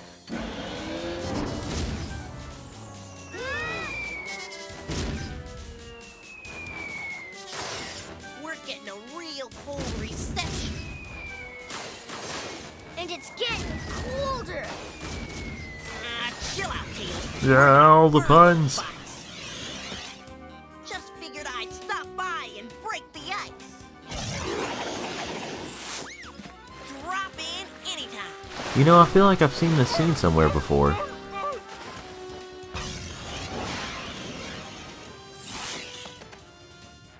Ready, aim, fire! Here we see the robotic genocide from 1996. Images are a little too graphic to show, though. Santa, are you there? It's me, Sonic. Sonic? I've never been so glad to see anyone in my whole life. What about Mrs. Claus? Yeah, that old bag. And I'm glad to see you. Now the world can have a real Christmas. We don't have much time to load up my presents. Get me to my workshop. Everything. Every doll, every toy. Robotnik Claus stole them. Yeah, I'm doing fine, thanks for asking. Stole every present from every store. Robotnik Claus is the only person who will get presents this year. There's gotta be something we can do. No, Sonic, it's hopeless. Christmas can't happen for anybody else. Robotnik Claus has destroyed it. La la la la la la la la. I never thought I'd see the day. No Christmas. We still got a couple hours. I can zip down to Robotnik Claus's castle, take all the stolen presents back, and then help you deliver them. Hey, watch where you're putting your hands, Mr. Jolly. To recapture in millions of presents to deliver. Wouldn't even be half through by the 4th of July. So what are we gonna do? Yeah, what? By jingle! Hey, language. Where did you get that ring? Princess Sally gave it to me last Christmas.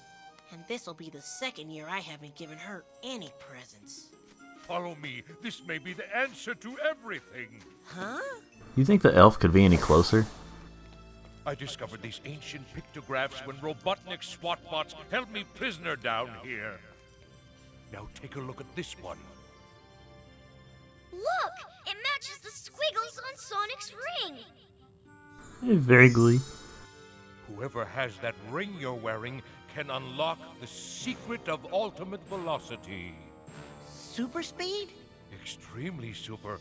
But to gain that power, you must master all of the impossible challenges. So enough stalling. Let's get hauling. With U-Haul. First, you must climb Ice Pick Peak. Oh, it's way too high up.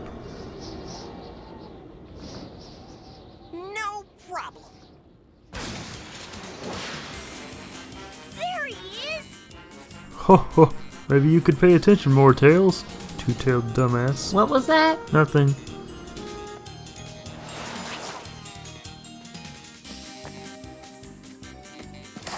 And your second challenge is to snowboard down Calamity Cliffs. Well, you're just getting a freaking cheap thrill out of this, aren't you, Santa?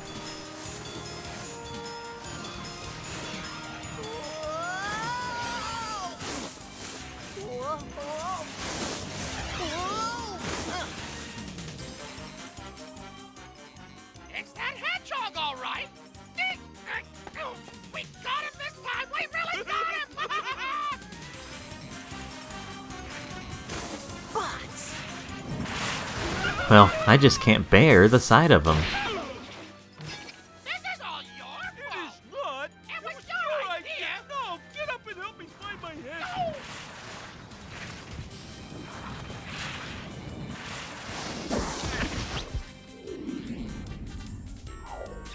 You could have warned me to get out of the way.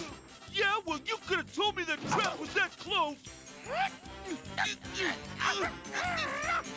Ladies and gentlemen, get ready for the world's heaviest snowboard act. Sure. And whose idea was it in the first? Woohoo! Oh, boy. You should have warned me. Sonic's long spikes flowing in the breeze.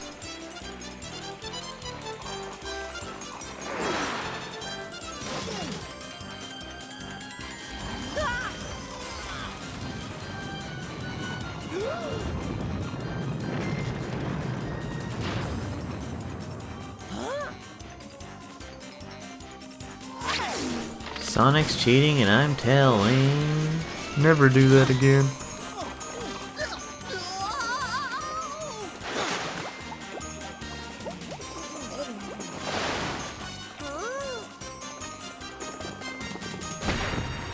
You're going to eat this and you're gonna like it. You met every challenge.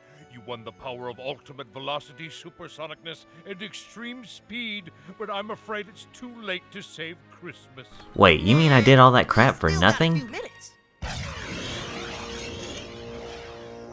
Merry Christmas to me! Merry Christmas to me! Ah, happiness is always so much more enjoyable when it's based on the misery of millions. You know, I think Hillary Clinton told herself the same thing. What is the meaning of this? What happened? Oh? It must have been Sonic, sir. He captured every present you stole. And I sat back and watched. Hedgehog! I hate him! That vile little creature! That prickly vermin! That... Oh gee, thanks Sonic, my toy's all burnt.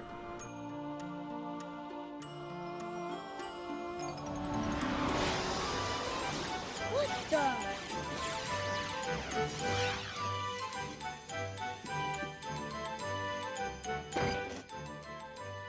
Thank you, Sonic, and Merry Christmas. Aw, Sonic made a spoiled brat happy.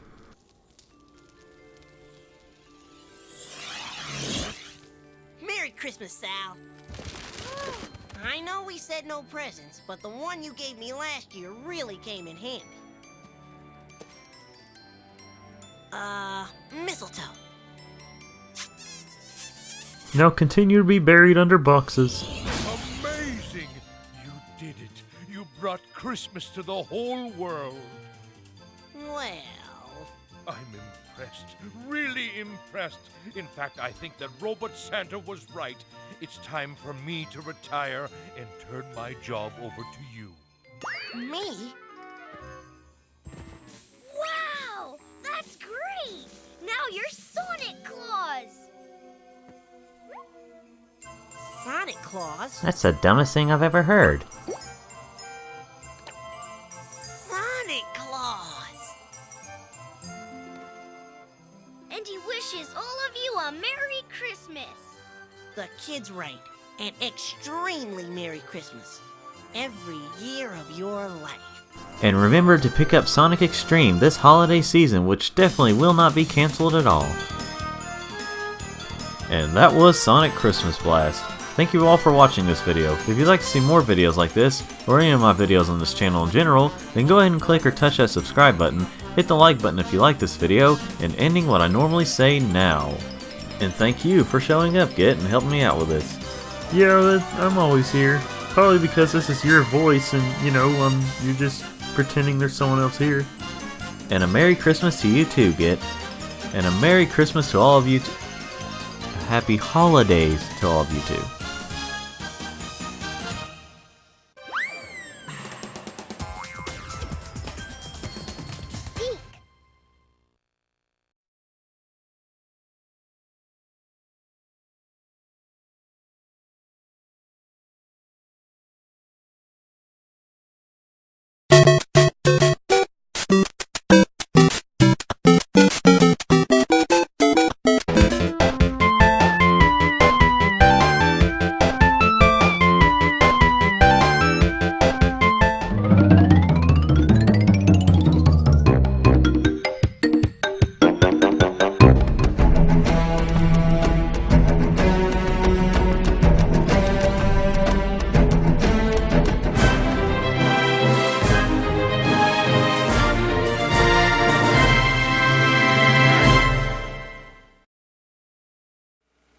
Hello people watching this video, welcome to yet another review show, where it's basically the same as the others, just in a slightly different way. It's right, that's me, and I'm back from last year. I am now with all of you in 2018. Thanks. Stop. Come on, stop. Okay, computer, that's enough. And since I've returned, someone else has returned as well. Ladies and gentlemen, Frogger! Come on out here, man. Yeah, it's been a little while. How have you been?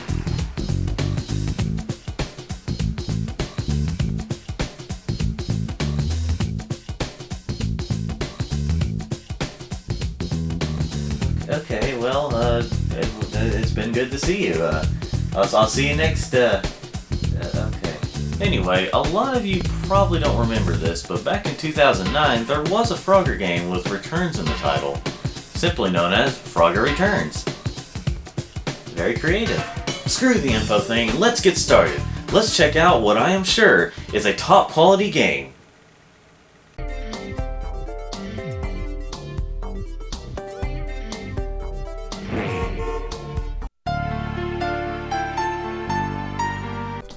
I would say something about its look, being as how, well, he looks like that, but there might actually be something wrong with him. That being, what the heck is going on? Is this supposed to be Frogger? This is like bootleg Frogger. This looks more like something you'd find on an iPhone or Android game, not from the official team that makes the real games. Okay, yeah, this is just a title screen, and Frogger looks pretty confused and terrified, so maybe we should move on with this. Our first option seems to be arcade mode, so let's start with that.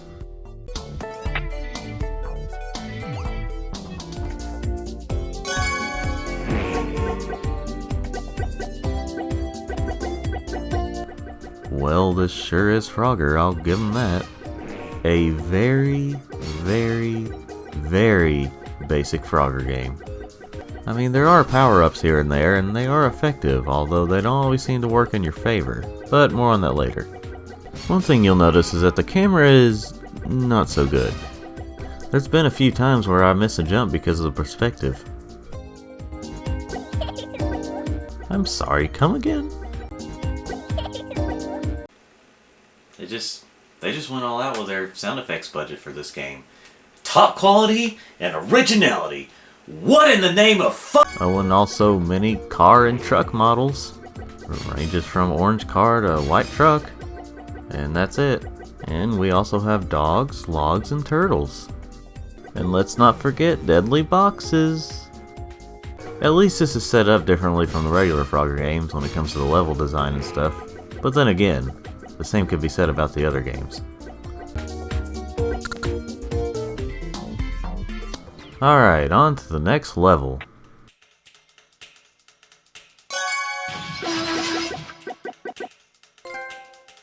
Oh hey, cool, trophy. I bet there's lots of those the more I play the game. Don't know why I expected more from this game. As you can tell, I'm playing the PS3 version of this game. The game was also released on WiiWare and eventually DSiWare. I would be playing this in HD, but it's really not like it matters that much for this game. Honestly, there's not much more I can say about this game. There's only 4 levels and 4 modes. There is a multiplayer mode, but I'm not really sure how many people you could convince to play this. This felt like a more fleshed out prototype of the game, not the finished product. You know, despite all the problems and all that stuff, if there's one thing I can say about this game, one positive thing I can say other than it functions properly, is that this game is only $4.99. It seems like they knew this was a cheap game, and that's why it was only $5. I mean, if you're just dying to play a Frogger game but don't really want to spend a whole lot of money, then this might be okay for you. There is enough content here to satisfy you for a few minutes. But if you're wanting to play one and don't mind spending a little more money, then trust me, there are better options out there. This game was mediocre. I mean, it wasn't really bad, it just wasn't good either. I could only recommend this for the most hardcore Frogger fans out there, and even then I would say just add it to your collection and not really to play and enjoy it that much. Thank you all for watching this video. Wow, this is a short one. If If you'd like to see more videos like this, or any of my videos on this channel in general, then go ahead and click or touch that subscribe button, hit the like button if you like this video, and ending what I normally say now. So I have returned in 2018. And I don't have anything good to end this on, other than falling and hurting my finger more.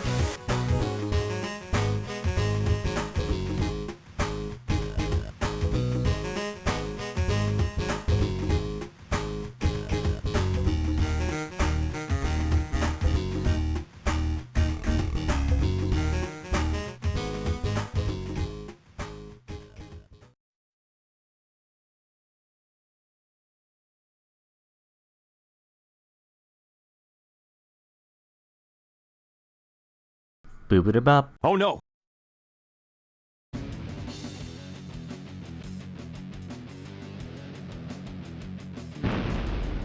Ladies and gentlemen, we are about to play Zero H Hour.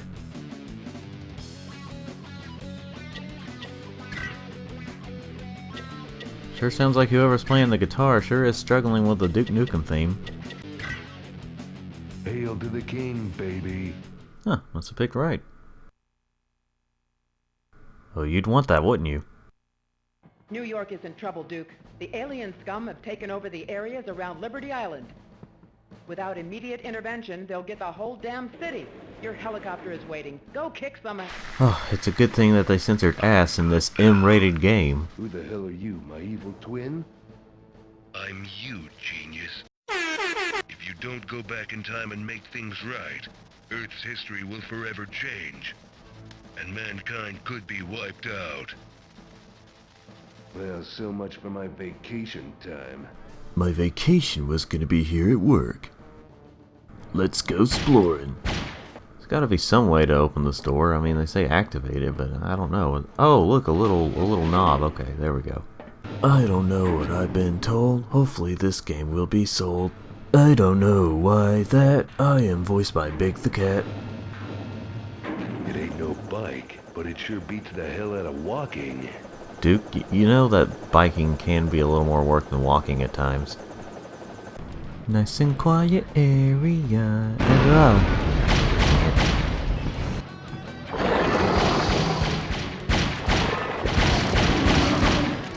Who wants some? Normally, Duke, you'd ask that before you kill them. Duke Nukem 0 Hour, featuring 10 frames per second. I've got no clue what I'm supposed to do.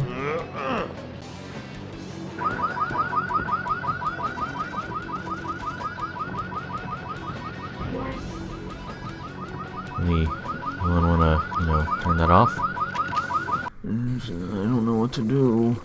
There's gonna be people watching and expect something entertaining. I don't know. I don't see any mission maps or anything. I'm not getting any help. I don't know what to do. I'm scared. Hey, help. Someone help me. Oh, here we go, an elevator. Alright, let's go over to this one. And it's open. Yeah, probably the next part of the level. Okay. What do I do now? Is this a... I give up.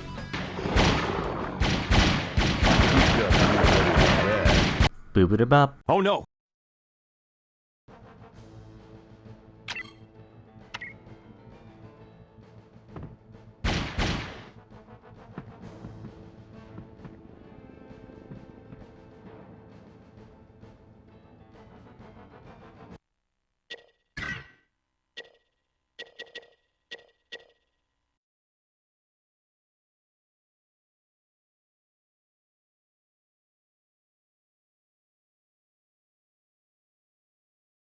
Wacky cartoon styles in a video game can only take you so far.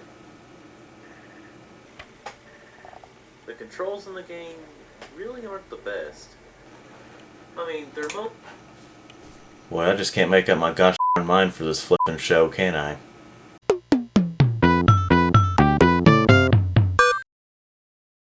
Hello people watching this video, welcome to yet another review show, where it's basically the same as the others, just in a slightly different way. So if you saw it before I deleted it, you might have seen that I did a review of the original Earthworm Jim game on Super Nintendo. I apparently have to take breaths between this. Well, I realized how boring it was, so I got rid of it. Off YouTube.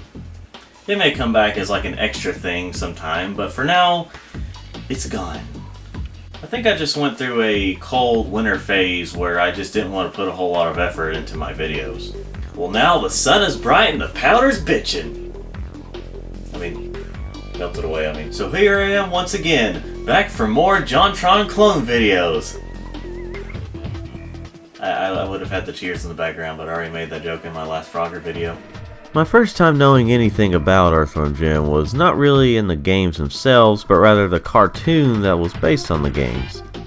Before that, I remember seeing some little toy of Jim on his rocket, but that was the time when I was a dumb little kid who didn't pay attention to what things were. But the cartoon is what really got me into the series.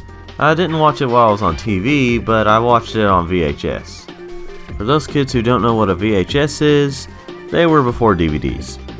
For those kids who don't know what DVDs are, then this is a pretty old video. Okay, I'm starting to get off track here. Let's just move on. Well, I do love the Earthworm Jim cartoon, it pretty much being my favorite cartoon based on a video game. What did I think of the video game itself? Well, if you like the series, you might not want to watch this video. Actually, instead of just talking about the first game like I did in the deleted video, I'm just going to talk about the whole series. I mean, screw it, the first 4 games, in case this is old and there's one or more in the future. I mean, there's no law that says I can't do that. This is my channel, I can do what I want. Okay, you get the idea. I'm going to be talking about all the Earthworm Jim games. Not necessarily every version, just all the games in general. So no HD re-releases and no re-releases in general. Just all the games of their original releases on Nintendo systems. So, with all that said, let's do this thing! Earthworm Jim. Boy, burp talking sure was the hot ticket back in the 90s, huh? Dear Lord, that face. Hey, Sylvester. New Junk City? Well, okay, that makes sense. Nice. First thing that happens is we get attacked by a crow that kinda comes out of nowhere. Luckily, it wasn't all that hard to kill, as you just saw. Well, so far this has been an interesting way to start the game. Literally a few seconds of normal ground, and then suddenly we have a chain where we have to cling to it with Jim's head while getting attacked by 2 almost unavoidable enemies. Just getting right into it, aren't we? Not too long after that, we use this 3D-ish refrigerator to launch a cow off a log in a junkyard. What is this freaking game? And then we bounce around on these kind of annoying tires. They're annoying because it's kind of hard to tell which ones are in the background and which ones are the foreground. And then finally we get to the platforming! I do have to say, the animation and art style in this game is pretty good and it really feels like an interactive 90s cartoon. But that can only take you so far. Soon after, we fight this guy that hacks up fish. What is life at this point? Is that just natural for these guys? Is it just him?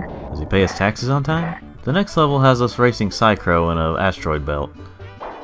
So far, this is actually the most normal thing about this game.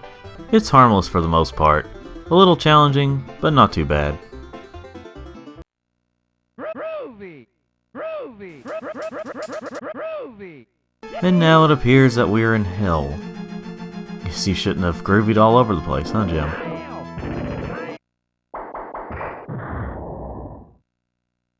But really though, we're on a planet called Heck.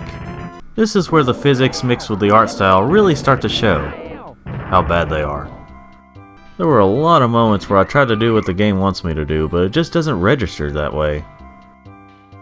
That's honestly what kinda killed it for me with this game. Honestly, after I got to the underwater level, I just kinda gave up at that point. Well, lost all my lives and then gave up.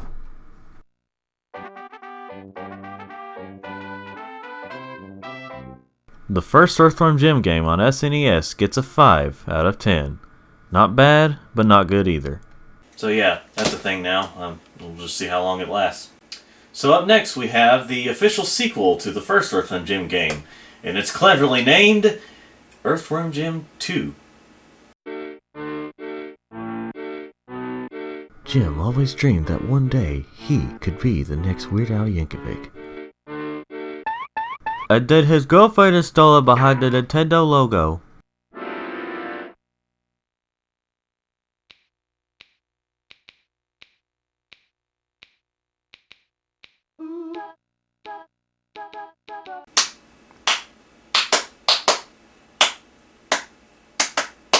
Prepare yourselves, ladies and gentlemen. We're about to play 2.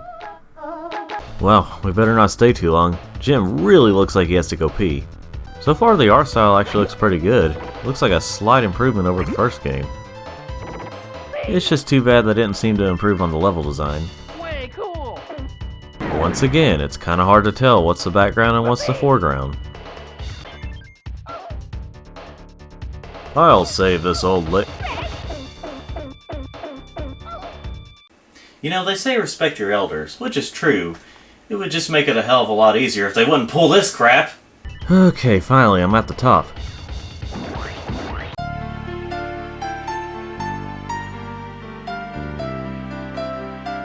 Well, once again, we have to do all this wacky and weird stuff, although it seems like they bump it up a notch in this game. Alright, and now for the intense boss battle of this level. And then the fish was eaten by the worm. Talk about irony. I'm a very lonely person. So this level's gimmick seems to be that every time you shoot the dirt above you, it creates a higher ground for you below. For an SNES game, this is actually pretty advanced. It's kinda nice to see them try something like this. But like with any gimmicky thing, it can get tiring after a little while. It's got that sort of Metroidvania feeling to it, so that's always nice. If you weren't a big fan of the gimmicky levels in the first game, well, brace yourself for this game.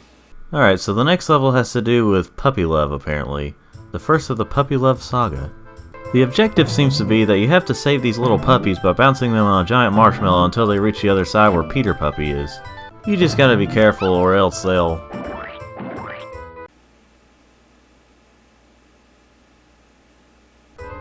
I'm speechless.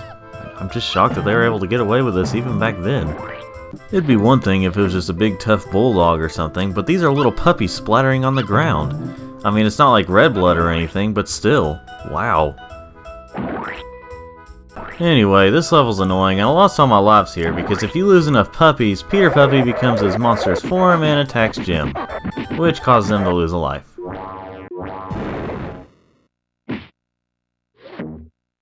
Maybe he could kill Psycho and be done with it, but no, he attacks Jim. The next level is...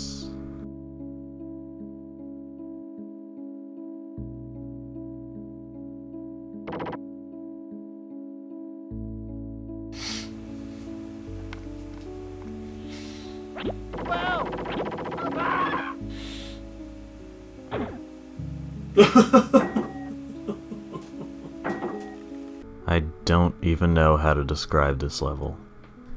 I just have no words. Other than it's another annoying gimmicky level that's really not fun, but other than that, I really can't put it into words without writing a whole chapter in a book about it. Let's just move on, this level's making me depressed. The next level has to do with, okay, enough of these stupid gimmicky levels! I swear that's what this whole game is. This whole game is just a bunch of mini-games. I mean, when I first played this, I thought, this is better than the first game. That's when I played the first couple of levels.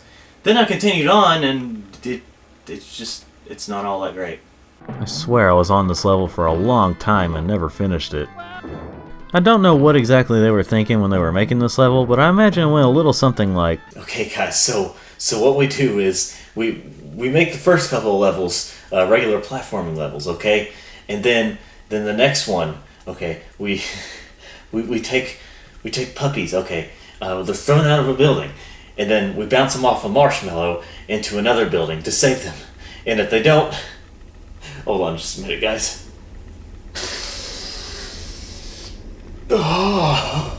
Earthworm Jim 2 on SNES gets a 4 out of 10. It's just too gimmicky. Well, the Super Nintendo Jim games weren't as good as I was hoping. I know that the Sega Genesis versions were better, but not by much. which is why I'm a little hesitant to play this next game. I mean, this is what many of the fans considered the killer of the Earthworm Jim series. It didn't necessarily get bad reviews, but this definitely turned people away from the Earthworm Jim series. Ladies and gentlemen, I give you Earthworm Jim 3D for N64.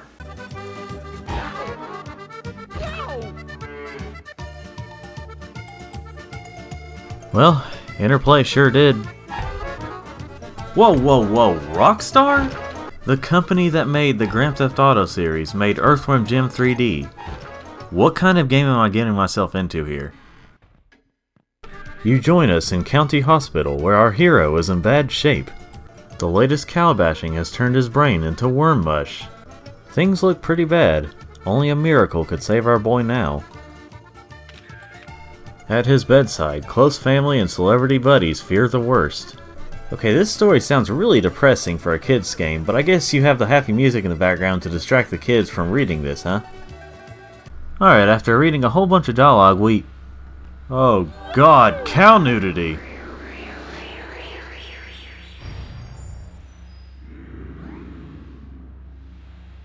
You're as smart as pond scum. Hey, don't bring my lack of education into this. You're the one who threw me a golden udder. Hey. Leave it to the game designers to make a pile of nose goo look slightly adorable. I gotta say, the controls actually feel alright in this game. I wasn't exactly sure how I was going to be able to control Earthworm Jim in 3D, but they feel alright. Let's go look at Jim's memories, shall we? Go back! Go back! So now we're talking to this golden cow because of course we are. Apparently we're supposed to be collecting marbles. Oh, I get it. Now you must travel into the past to resolve the conflict between the beasts and end this clucking hell. Putting hell in a kid's game, huh? That must be Rockstar's contribution to this game because they make all the games with all the naughty words. Well, one thing they've done right with this game so far is you can actually tell where you can and can't go. They couldn't exactly make the art style match the first two games in 3D, so they had to make it to where you could actually tell what's what. Where the first game was a run and gun platformer and the second game was a... I don't know what you call it. This one appears to be a 3D platforming collectathon. That was kind of the hot ticket back in the day, with your Banjo-Kazooies and your Spyro the Dragons, and I'm glad it's making a bit of a return today. I'm actually having a lot of fun in this game so far. I mean, a lot of parts of this level feel a little samey, but I'm really having a fun time. I didn't get that many levels recorded, but I would honestly come back to this game. That is, unless the rest of the game is filled with... Port boarding! This boss fight isn't exactly fun, but honestly it could have been worse. Earthworm Jim 3D on N64 gets a 7 out of 10. It was better than the first two games, and I'm ready for the pitchforks and mean comments. Let me have it! Well, that was Earthworm Jim, ladies and gentlemen. That was all the Earthworm Jim games. So I hope you enjoyed this video, and hopefully...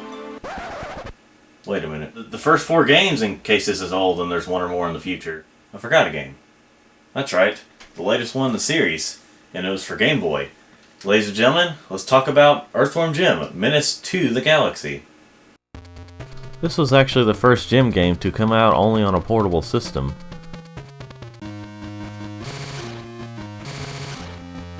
Well, the only negatives I see and hear so far are the fact that Jim looks a little weird and the music and sounds can be a bit loud. But other than that, the game seems fine enough. Go to your happy place, away from all the beeping loudness.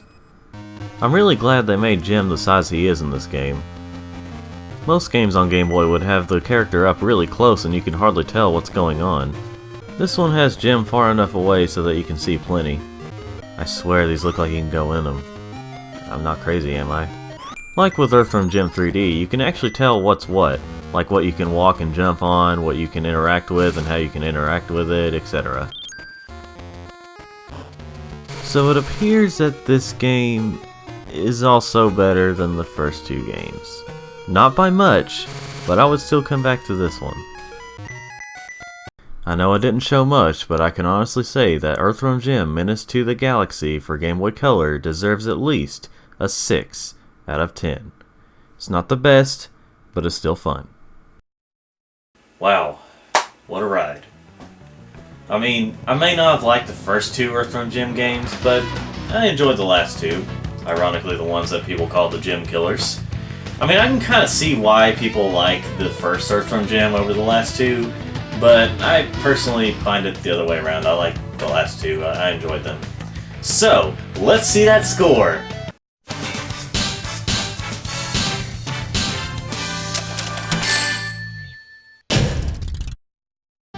Wow, 57.5. I really hope I can flesh this score thing out a little more as it goes on. So thank you all for watching this video. If you'd like to see more videos like this, or any of my videos on this channel in general, then go ahead and click or touch that subscribe button, hit the like button if you like this video, and ending what I normally say now. So, if you excuse me, I'm gonna go ride some kind of cat burglar thing, and then I'm going to do other things while doing some other cartoony, wacky, weird stuff. And that's all I got to say. Maybe I should show something funny to say.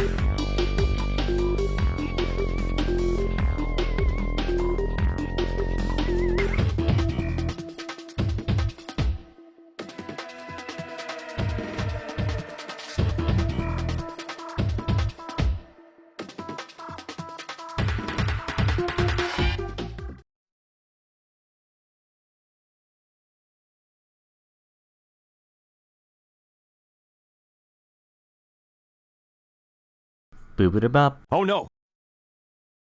Ladies and gentlemen, Hanna-Barbera Superstars presents The Flintstones, The Rescue of Dino and Hoppy. Copyright Tyco 1991, The Flintstones Reserved. The Jetsons. Copyright 1991, HB Prod Inc. Licensed by the same thing. Licensed by Nintendo of America Inc.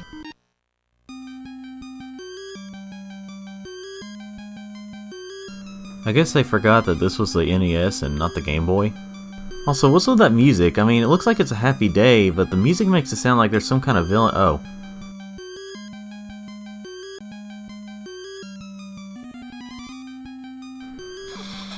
Dr. Butler.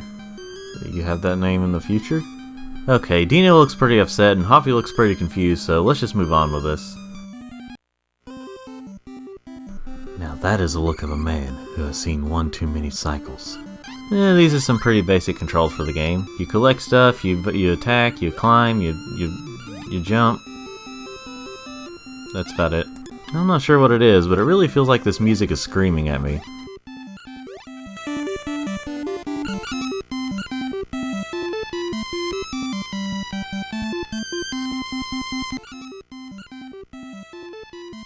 You know, I wish I could do that with my head.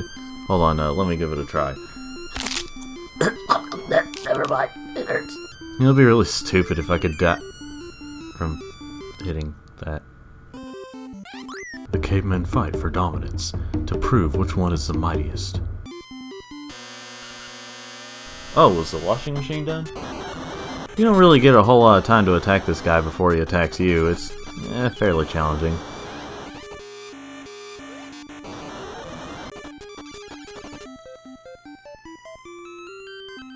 Just like that, huh? Well, alright then. I guess I'll get this trademark. Ah, how could I forget the famous Flintstones episodes where they played basketball? Or should I say swallowed and regurgitated by a pelican ball? Time to go to the next Super Mario Bros. Level. By the way, I hope you really love this music, cause you'll hear it a lot. This, along with some other tracks. Yeah, each track is charming for about a minute and then it gets really old. Now where have I seen these before? I see the Ice Age started a bit sooner than I expected. I know I've sounded a little bit harsh with this game, but honestly it does have some charm to it, for a licensed game. With all that said, I give this game a... Actually, I'm not so sure if it's so fitting that to make a short video and give a rating for it. Who am I making these videos for again?